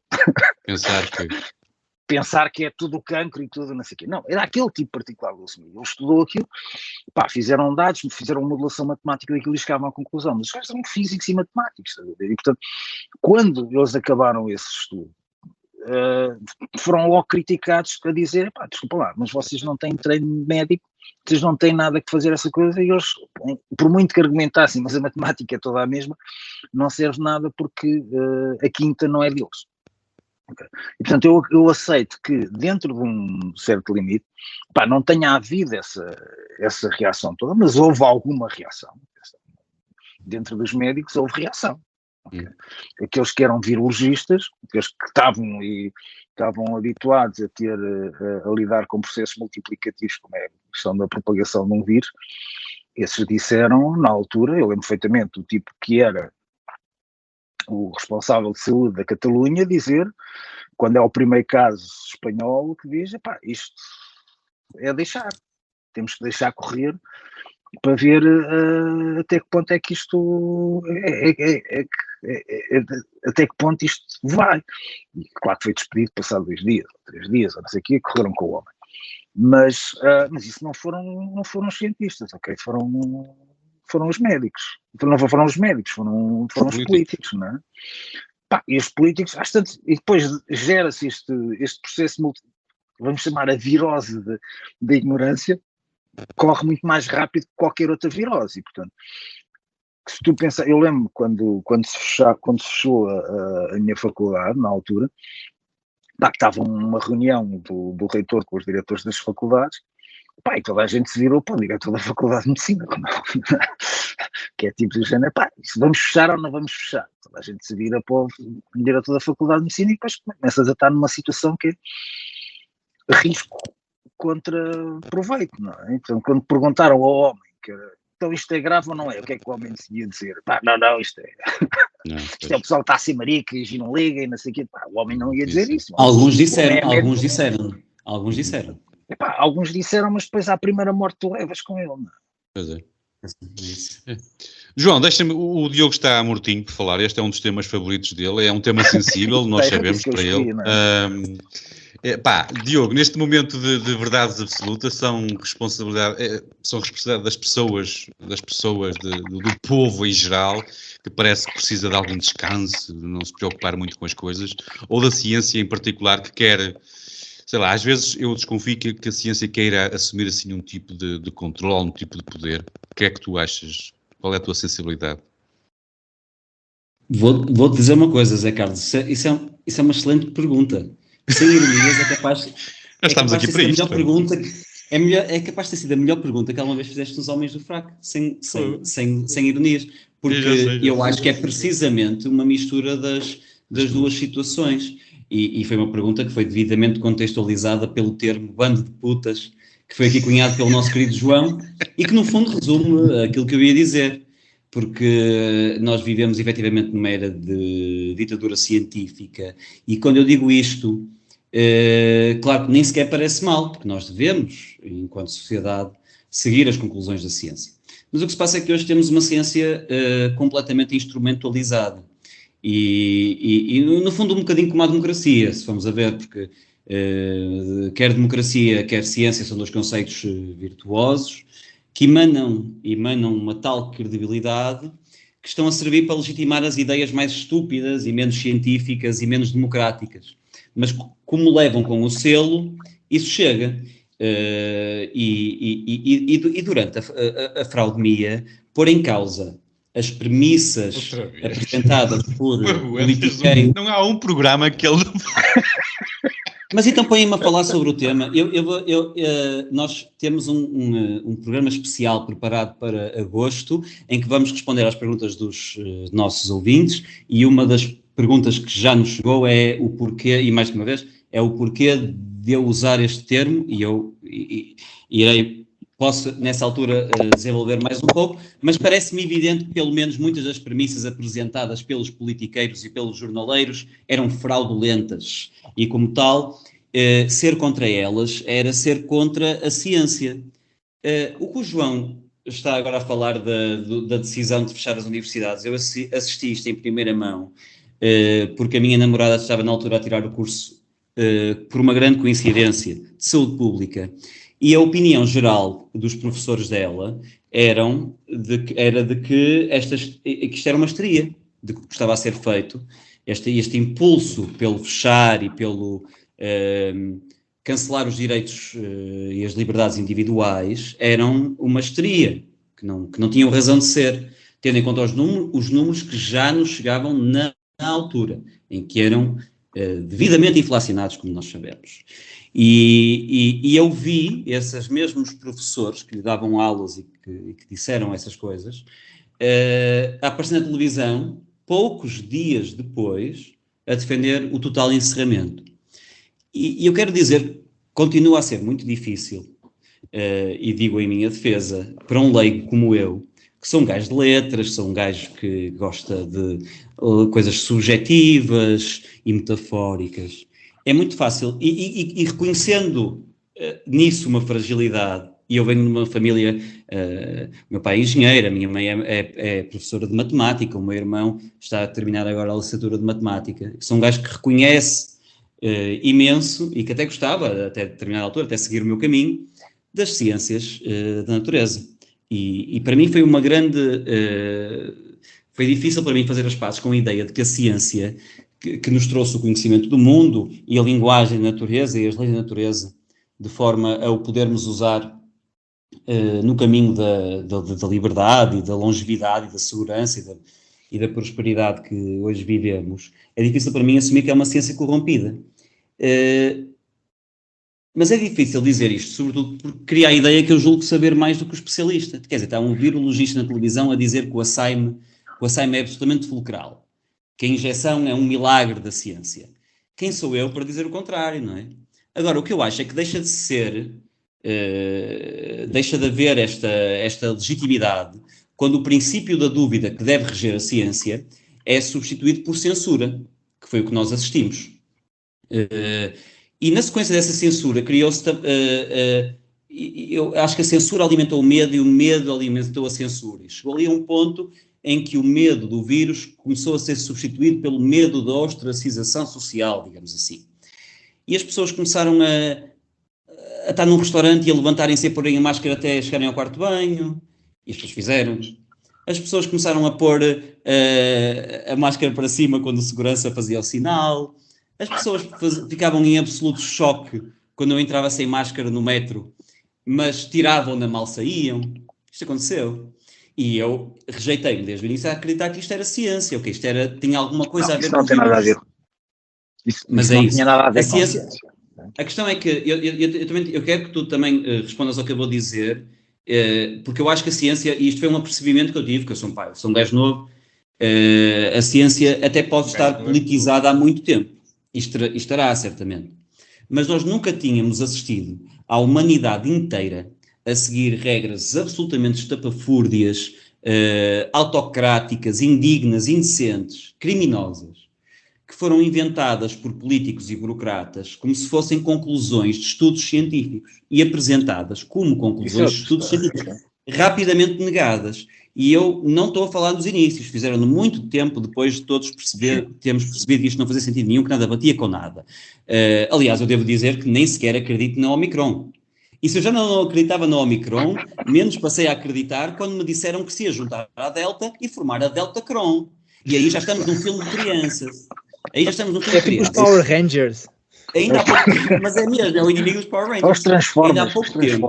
Ainda há pouco tempo, alguém recordou o vídeo do público que acompanhou os polícias que iam fazer patrulhas às praias, e os gajos dizem, sem se rir, não pode estar a apanhar sol, só pode estar a correr ou a fazer surf. E quando as pessoas depois dizem... Mas depois quando as pessoas dizem desculpas do género, estou a apanhar só porque tenho um problema de pele, o jornalista ainda tem a lata de se virar para o polícia ainda tem a lata de se virar para o jornalista e dizer, só desculpas, esta gente só tem desculpas. Isso é uma coisa extraordinária, porque nós assistimos àquele vídeo, não há a mínima ciência naquele vídeo, estamos a falar de um vídeo que se passa por impor regras que vêm de uma pandemia, e não há ciência alguma naquele vídeo, ao oposto. Mas como tudo isto aconteceu com a legitimação de ser uma verdade científica, pôde ir para a frente. Naturalmente que as alterações climáticas são o exemplo óbvio de vir a seguir. Porque foi criada uma ostracização tal de quem duvidava da ciência, que agora as alterações climáticas são ainda mais escabrosas. Porque enquanto o vírus ainda dava para recorrer a factos que nos podíamos suportar e evidentes que apontavam para as contradições, nas alterações climáticas estamos no campo do esotérico. Ninguém sabe muito bem. Está calor, isso são alterações climáticas. Está chuva. Isto é capaz de ser as alterações climáticas. E isto é tudo baseado em puras e absolutas mentiras. E por falar em mentira, eu vou terminar colocando uma pergunta que o João se calhar não vai responder, já que o Gonçalo também tem que pronunciar sobre o assunto e quero muito ouvi-lo. Mas porquê é que o Ricardo Batista Leite, que ganhou cargo na Câmara de Lisboa e posteriormente na Organização Mundial de Saúde, antes de ter ganho esses cargos, disse que tinha visto morrer, nunca viu tantas pessoas morrer num turno em que morreu uma pessoa. E porquê é que isso aconteceu? E eu não quero que tu respondas já, porque eu também quero ouvir o Gonçalo, mas é uma nota introdutória. Eu vou puxar o barco porque tenho pouco para dizer, mas forças é Carlos. Nada, eu tinha aqui uma pergunta muito complexa para colocar. O método científico é um processo que visa estabelecer relação entre factos para enunciar leis e teorias que explicam e sustentam o funcionamento do mundo. E eu a ti queria te perguntar onde é que tu achas que onde é que podemos desencontrar nesta relação que a ciência se propõe a estabelecer? Ou seja, nos factos que levam às leis ou partismo dos factos para estabelecer as teorias? Onde é que nos perdemos aqui? perdemos na própria definição de ciência, que a ciência não começa pelas conclusões. Não, a ciência tem sempre razão, mas como foi aqui mencionado e foi aqui tão bem debatido, até me sinto, falar em último faz-me sentir aqui um bocado supérfluo, mas a ciência é um processo que está sempre em desenvolvimento e ao longo da história esses processos têm, como já foi aqui mencionado também, sido atualizados, revistos e quase sempre ou sempre debatidos entre posições que muitas das vezes se apresentam como contraditórias, e não é preciso ser cientista para saber isto. Aliás, há muita coisa que não é preciso ser cientista para saber. Este é um tema que é muito interessante pensar, porque é provavelmente o assunto em que eu mais mudei de opinião num menor espaço de tempo.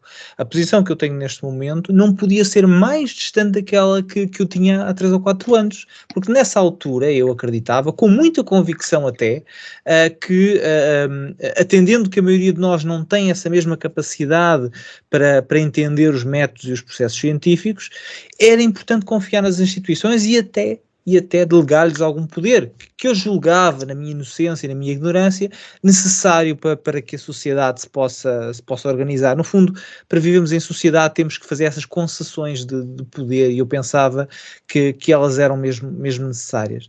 Mas como eu já referi, isso foi antes de perceber que, demasiado tarde, eu também nunca disse que era um gênio, que muitos cientistas e muitos responsáveis pela saúde a nível mundial são, na prática, um grupo de mercenários que estão a soldo e a troca de dinheiro e poder. O Diogo disse bem que se calhar isto não é novo.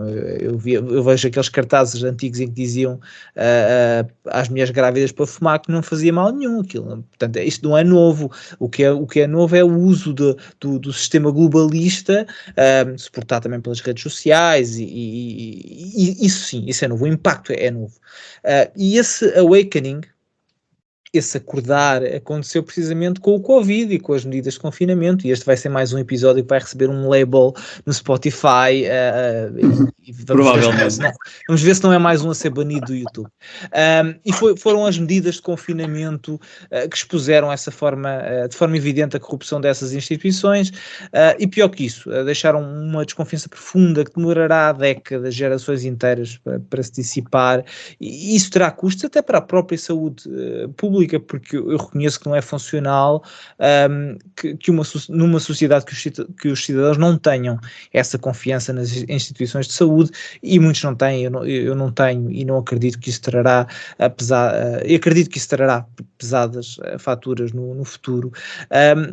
Só uma nota adicional.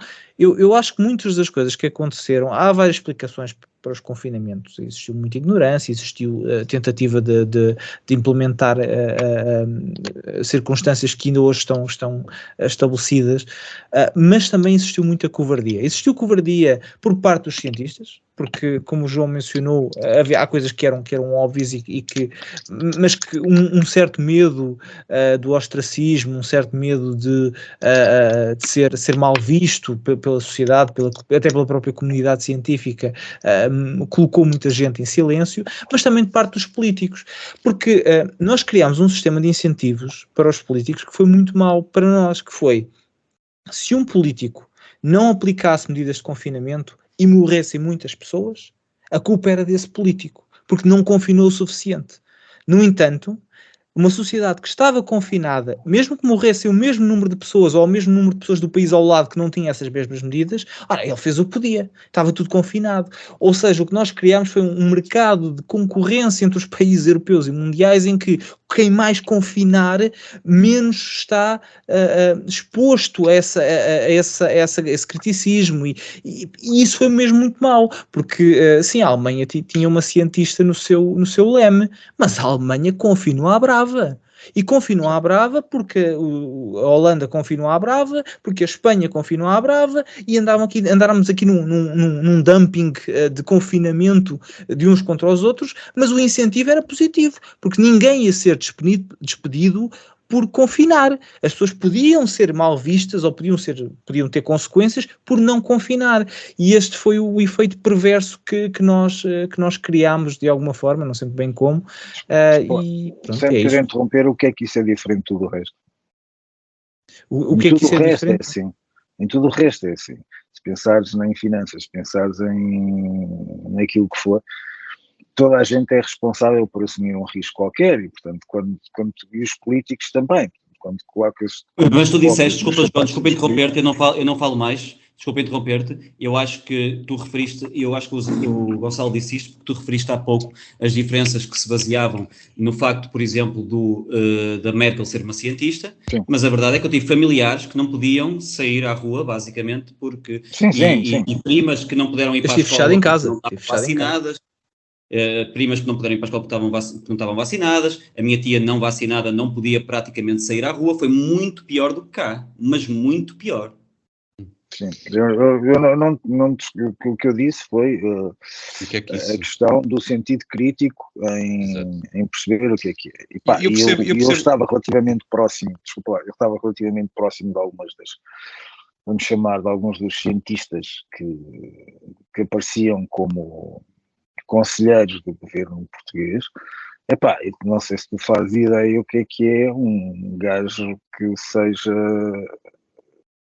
pá, digamos, um físico ou não sei o quê. Pá, foi a primeira vez na história da Academia Portuguesa, pá, que um gajo de óculos levou com o microfone à frente e apareceu na televisão. Claro. Epá, isso tem uma importância. Tens toda a razão. Epá, isto aconteceu no mundo inteiro, não é? Isto para te dizer que, epá, eu não defendo que os cientistas tenham poder, longe de mim. Como eu te disse, eu continuo a achar que são um bando de putas. Daí eu não vou fugir porque isso é a realidade. Agora, existe, e aliás, por exemplo, esse problema agora está a surgir em Inglaterra porque de repente o governo inglês agora arranjou um programa que é o Computer, não sei o que, para fazer de Inglaterra, do Reino Unido, um centro enorme de tecnologia, o país da tecnologia, da computação e do não sei o quê. Epá, e a crítica que está a haver é, pá, está bem, mas temos que mudar de políticos porque estes gajos não têm a mínima noção do que estão a falar. Okay? Precisamos de políticos com alguma noção de algum sentido crítico sobre aquilo que lhes vai dizer, porque não vamos estar só a gastar dinheiro. E isto para dizer que, e pegando na questão das ações climáticas para chegar àquilo que eu queria. Quando foi aquilo que se chamou o Climate Gate, não é? Que foi um paper que saiu com conclusões cujos dados tinham sido inventados. Okay?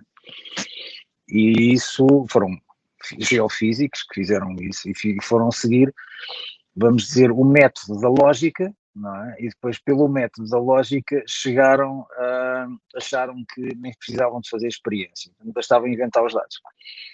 E quando o fizeram, pá, criaram um problema para o futuro relativamente grande, que é, a partir daí tudo parece que ser inventado.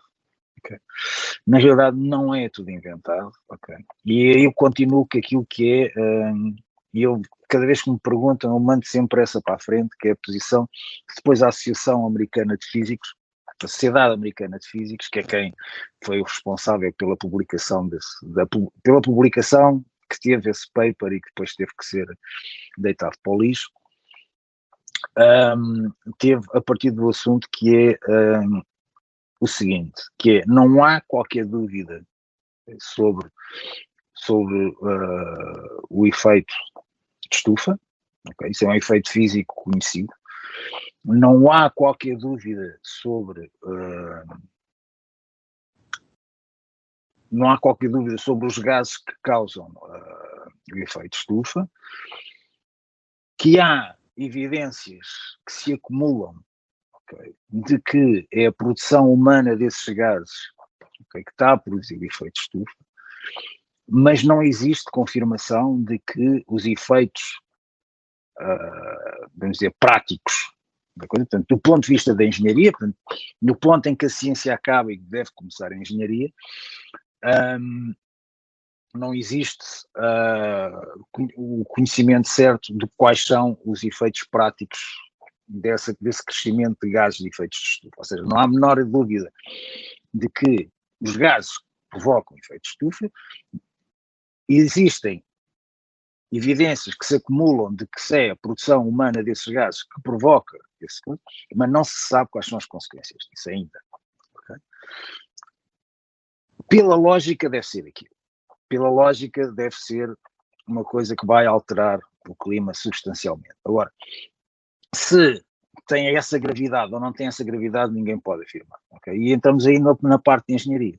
E a posição que eles têm, por acaso, que é interessante, e é isso que eu queria passar depois para a outra parte do Covid, eles afirmam uma coisa correta, que é, do ponto de vista de gestão de risco, e atendendo que, e é daí que vem talvez a expressão de não há um planeta B, não é porque as pessoas achem que epá, realmente vamos todos morrer, é porque uma questão de gestão de risco, ok, nós não temos uma alternativa, ou seja, se aquilo se verificar, nós não temos uma alternativa e nem podemos voltar para trás. Okay? E do ponto de vista de gestão de risco, é isso que está em causa. Okay? Que é o quê? Obviamente, eu posso estar errado sobre as consequências, porque eu já estou na zona da engenharia, já estou a dizer, ok, eu vou aproveitar deste meu conhecimento e vou fazer uma previsão sobre aquilo que vai acontecer, do qual eu não tenho a certeza se é isso que vai acontecer ou não. Okay? Mas do ponto de vista de gestão de risco, eu devo tomar algumas precauções, porque eu não vou ter possibilidade de voltar para trás. E esse é a questão das alterações climáticas, tem este aspecto, que é, ok, eu não tenho a menor dúvida sobre a física do problema, mas depois quando eu vou para a questão da engenharia, eu tenho a questão do risco para ter em conta. Okay? E a questão do risco é a questão importante em tudo isto. E é aí que estava também a questão do Covid. Okay? A questão do Covid não foi tanto na questão científica, foi na questão da engenharia. Epá, e se vocês forem ver, não é preciso Covid nenhum para o Sistema Nacional de Saúde ser a bosta que é. Okay. Nós não precisamos de vírus nenhum, estás a ver, para as pessoas morrerem nos hospitais portugueses aos pontapés. E, portanto, o simples facto de eu ter uma epidemia que fazia com que eu desse mais atenção do que é costume às pessoas mais jovens, okay. Ou seja, se eu for precisar de recursos para os alocar a pessoas mais jovens do que é costume, isso vai, do ponto de vista da engenharia do sistema de saúde, vai provocar com que eu vá deixar os mais velhos para trás. Isso ia acontecer de qualquer maneira. E eu percebi na altura a necessidade, do ponto de vista da engenharia, do sistema de saúde, de estar a dizer, epá, calma lá, então se eu vou precisar de ter mais gente, mais recursos alocados a pessoas mais novas, eu arrisco-me realmente a que eu mate os mais velhos todos. Mas isso para mim, e pá, eu tive contigo, Diogo, nessa festa clandestina, não me viste de máscara, de certeza, pá, longe de mim eu começar a aceitar, pá, toda a estupidez que me aparecia a mim. Pá, eu ainda hoje eu tenho alguns problemas em entrar, imagina, em supermercados e sentir falta de que, epá, está-me a faltar alguma coisa e vão-me embirrar comigo porque eu não trouxe a máscara. Ainda hoje eu tenho essa noção. Pá, eu lembro que estava a entrar outro dia numa superfície comercial, epá, e vou entrar pelo sítio que era a entrada. As pessoas entravam por uma porta e saíam por outra, mas estavam juntas lá dentro. Epá, e havia coisas destas ao pontapé. Eu escrevi os preços, me pedir uma opinião sobre aquela app, se vocês bem se lembram, que era o Covid não sei quantos, ou da app, a perguntarem-me se aquilo ia funcionar ou não. Eu disse, obviamente não vai funcionar, estupidez. Pá, eu já nem sabia o que é que eu havia a dizer se não chamar estúpidas às pessoas. E, portanto, tive ali um esforço a escrever, que eu tinha para aí 3 parágrafos, mas nos 3 parágrafos eu disse, pá, não posso chamar estúpida a ninguém, vou ter que dizer com mais calma. Mas o 80% ser mentira não te faz duvidar dos 20%? Epá, mas o 80%, repara, há uma parte que é aquilo que é ciência, estás a ver? Outra parte importante nessa foi a parte do, vamos chamar de rent seeking, ou seja, pá, o pessoal que de repente viu ali uma renda que, epá, não estava à espera, okay, e de repente estava uma carrada de gajos, pá, que nunca ninguém deu importância na vida e nunca mais na vida vão ter aquela importância e de repente estão na televisão e Tem pivôs giras a fazer perguntas e interessados tem neles. lá aquela, pá, grande pinta, passaram a ser gente, vamos chamar assim. Portanto, há uma série de gajos que passaram a ser gente, apesar de não jogarem no Benfica, que é uma coisa que não façam, como é que há alguém que pode ser importante sem jogar no Benfica? Epá, começam a aparecer... começam a aparecer essas coisas, pá, e as coisas acontecem, depois é uma questão de... Acho que foste tu que disseste, é uma questão depois da globalização e do facto de estarmos todos ligados uns aos outros, isso depois gera avalanche. Portanto, agora, mas isso não teve nada a ver com ciência. Houve algumas coisas que são déficits de conhecimento da coisa. Agora, houve muitas coisas boas, porque apesar de tu não gostar, mas a tecnologia das vacinas é uma boa tecnologia. Okay? Aquilo que se descobriu, a tecnologia do teste das vacinas, okay? Aquilo que foi descoberto do teste das vacinas, foi bom. Epá, podem dizer, mas agora as pessoas morrem, duvido que seja daquilo, não tem lógica que seja. Até acredito que seja. Okay? E no fim, mas tem alguma, a partir do momento em que muitas das mortes são devido a efeitos secundários adiantados pelas próprias farmacêuticas. Não sei. Só se há aí um efeito secundário, 0,0000, desculpa lá, isso é... E morrerem desportistas, desculpa lá, sempre morreram desportistas, desporto de qualquer não, mas é inegável, não, mas há números que não dá para ignorar, e é difícil encarar uma pandemia como séria quando a mortalidade aumentou pós-pandemia, não é a primeira da história. É a primeira da história. Está bem, mas é assim, ele não aumentou pós-pandemia, ele aumentou pós-confinamento. Okay. Certo, certíssimo. E eu também ouço esse argumento. A verdade é que, e esse argumento pode ser devido a vários fatores, o fator do isolamento social, o isolamento do sol, e, o mais importante ainda, não tratamento ou de não cirurgias, como aconteceu ou eu não consulto. Não, é mais as pessoas não contactarem. As pessoas contactarem mata. Okay? Por isso é que não te mata a ti, mas as pessoas mais velhas, o facto de não apanharem doenças, não sei o que, também afeta. Mas o número de atletas, por exemplo, em particular, tu falaste de atletas, o número de atletas que sofreu morte súbita teve uma ascensão na ordem dos 500%. A ideia de que sempre aconteceu é verdade, mas está a acontecer em maior número, a um nível que tem que ser não me leves a mal, estudado. Não me leves a mal, mas faz-me um bocado de confusão que existe essa estatística. Porque nunca ninguém se preocupou com atletas de alta competição antes. Pode ser que se estejam existe o número de atletas federados que faleceram na prática desportiva. Essa estatística existe. E aumentou imenso. Estamos a falar de atletas federados. Não estou a falar de quem está a jogar futebol ali no campo da escola. Sim, estou a falar também. Eu quando pensei, atletas de alta competição... A mim o que me faz confusão nesta coisa toda é o porquê do mundo da ciência não avançar e não falar, não ter esta coragem de dizer ainda não há estudos suficientes, temos que ter cuidado com isto. Isto aconteceu com esta... A questão das alterações climáticas é exatamente isso. É exatamente isso, sim. E o do Batista Leite, João? Que andou a dizer que morreram Batista Leite, pessoas e do nada está na OMS. Está bem, mas eu não respondo pelo Batista Leite. Batista Leite faz lá as coisas. Eu não conheço por acaso. Conheço familiares do Batista Leite, mas não sei a razão pelo qual ele disse isso. Mas pode ser, como eu te disse, mera engenharia. E como eu te disse, o SNS não precisa de vírus nenhum, nem de pandemia nenhuma, para ser uma grande bosta e morrer gente às carradas. Morreu um gajo, man. Morreu um gajo. Sorte na altura, nesse dia. Porque mas porquê é que ele disse que morreram, que nunca viu morrer tanta gente? Mas repara, eu não sei porque é que ele disse isso. Okay? Não posso sequer estar a pensar porque é que... Nem sei fazer. E a seguir, e meses depois, está na lista no Moedas. Como eu te disse, eu não me inscrevi no PSD. Pode ter sido bruxedo, vamos ter que avançar. Batista Leite não joga no Sport Lisboa Benfica e, portanto, não vai.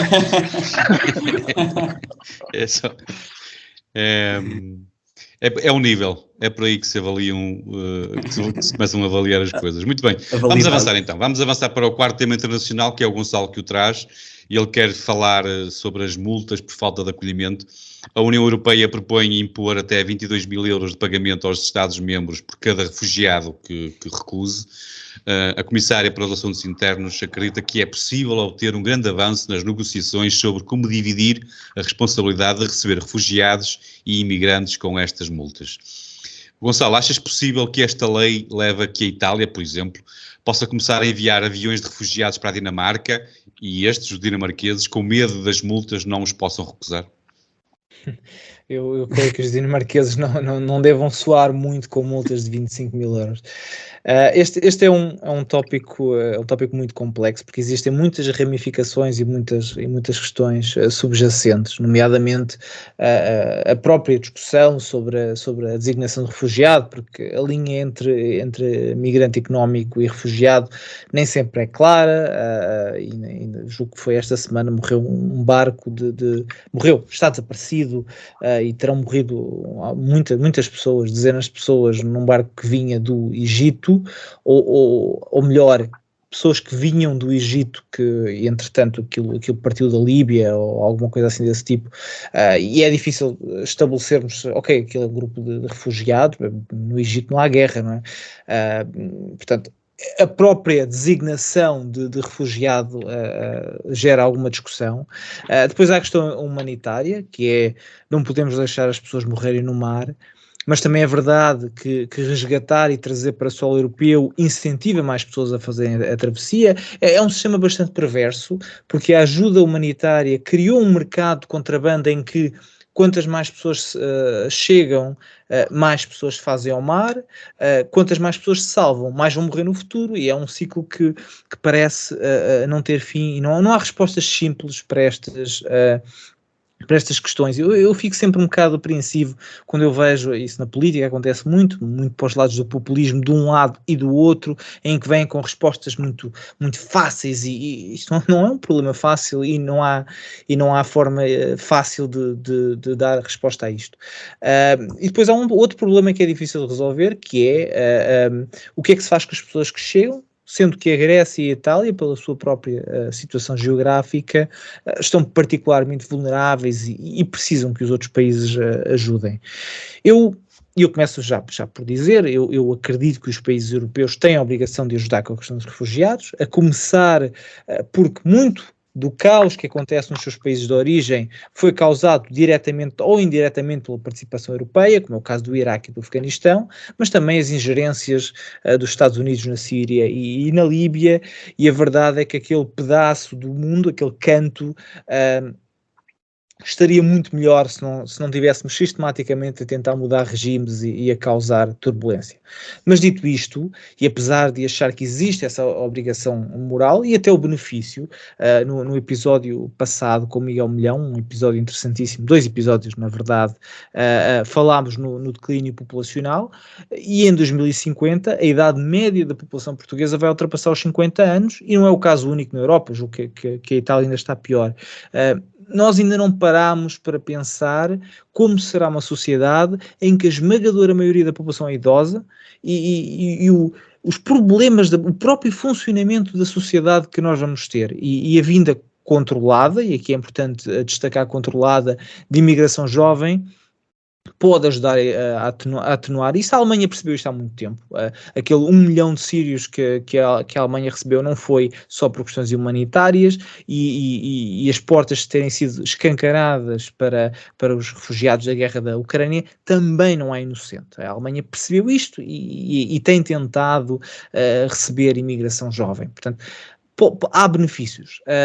Agora, o que eu discordo por completo é que a União Europeia, que se tornou um monstro de burocratas e de inúteis que apesar de não terem sido eleitos, e é engraçado a União Europeia falar em democracia quando a grande parte da estrutura da União Europeia tem muito pouco de democrata, esse grupo de pessoas que ninguém elegeu, que ninguém sabe quem são, tomem decisões estratégicas sobre a vida dos países. Isso custa muito a aceitar, e que tenham a capacidade de determinar este tipo de decisões, que são decisões que são sensíveis para a vida dos Estados. Há países que podem ter mais condições de receber refugiados, há países como Portugal que recebem refugiados e os refugiados põem-se a andar que não querem viver aqui, mas apesar de pode parecer contraditório, apesar de eu achar que existe uma obrigação moral, essa obrigação não pode ser imposta. E vou fazer aqui uma intervenção curta, só para dizer que julgo que esta é mais uma pequena pedra naquilo que será a provável implosão do projeto europeu. Há pouco falava da minha mudança de opinião em relação à ciência. Eu já fui um europeísta, e é triste ver o projeto europeu ter se tornado um inimigo da democracia e da soberania dos povos, e é basicamente isto que eu tenho para dizer, e passo a bola aqui aos meus camaradas. Diogo, concordas que com os governos da Polónia e da Hungria que classificam estas multas como uma chantagem e uma piada? Qual é a tua opinião sobre isso? Concordo com ambos. É uma piada, é uma chantagem hilariante, não é? Uma piada essa que já se verifica cada vez mais com um evidente relaxo cultural. Eu devo dizer que revejo-me muito do que o Gonçalo disse e, portanto, também não me irei pronunciar muito porque iria estar a ser redundante, mas reforçar o ponto de que grande parte desta resistência à vinda de refugiados tem a ver com o clash cultural, porque muitos destes refugiados vêm de países islâmicos, países muitas vezes até intervencionados, como disse muito bem o Gonçalo, e é impossível ignorar que o islamismo é altamente incompatível com a civilização. É incompatível pela forma explícita como trata mulheres de cidadãs de segunda categoria, mas o João também faz isso, portanto, se calhar o João também é incompatível com a civilização. Sem dúvida. Eu ia começar por aí, mas não. Mas em relação aos gays, em relação à violência política e religiosa como legítima, naturalmente que nada desta resistência tem a ver com o tom de pele. Aliás, esta ideia de que existem massivas e crescentes populações na Europa, ou segmentos populacionais que odeiam pessoas pela sua raça, é absolutamente obtuso, não é? Mas tem um propósito, porque cabe numa agenda. Parte dessa agenda nós já a exploramos aqui quando estamos a falar do Costa explorar a carta do racismo em relação às caricaturas dele. E será bonito, como nós também já referimos aqui várias vezes, quando os principais defensores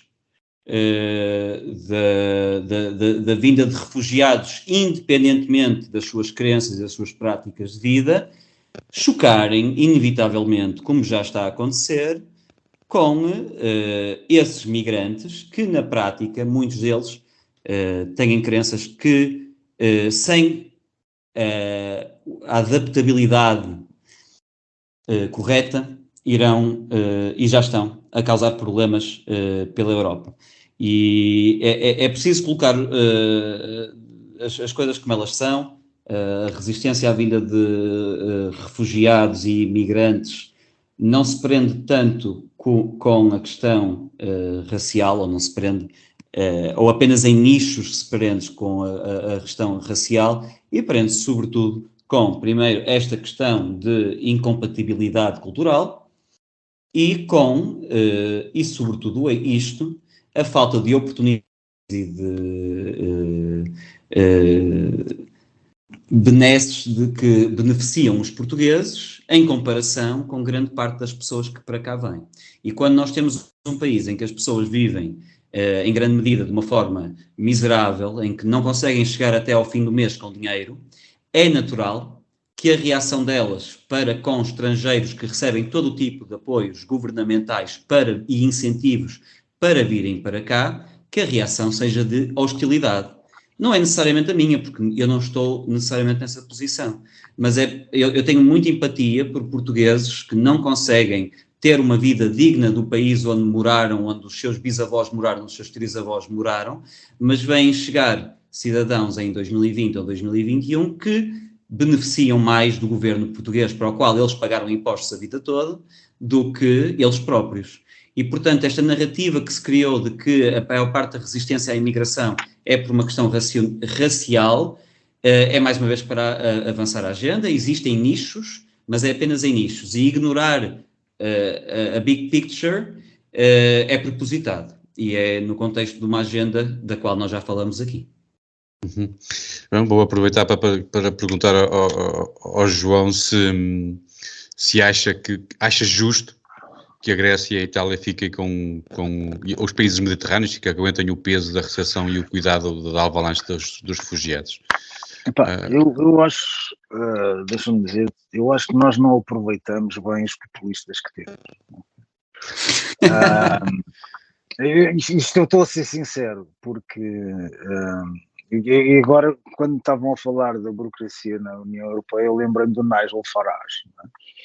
O Nigel Farage, que é o tipo já nem me lembro do nome do partido, mas o obreiro do Brexit, as pessoas têm tendência a achar que ele era completamente errado. Não era completamente errado. Aliás, nós devemos aproveitar os populistas porque o diagnóstico que os populistas fazem raramente está errado.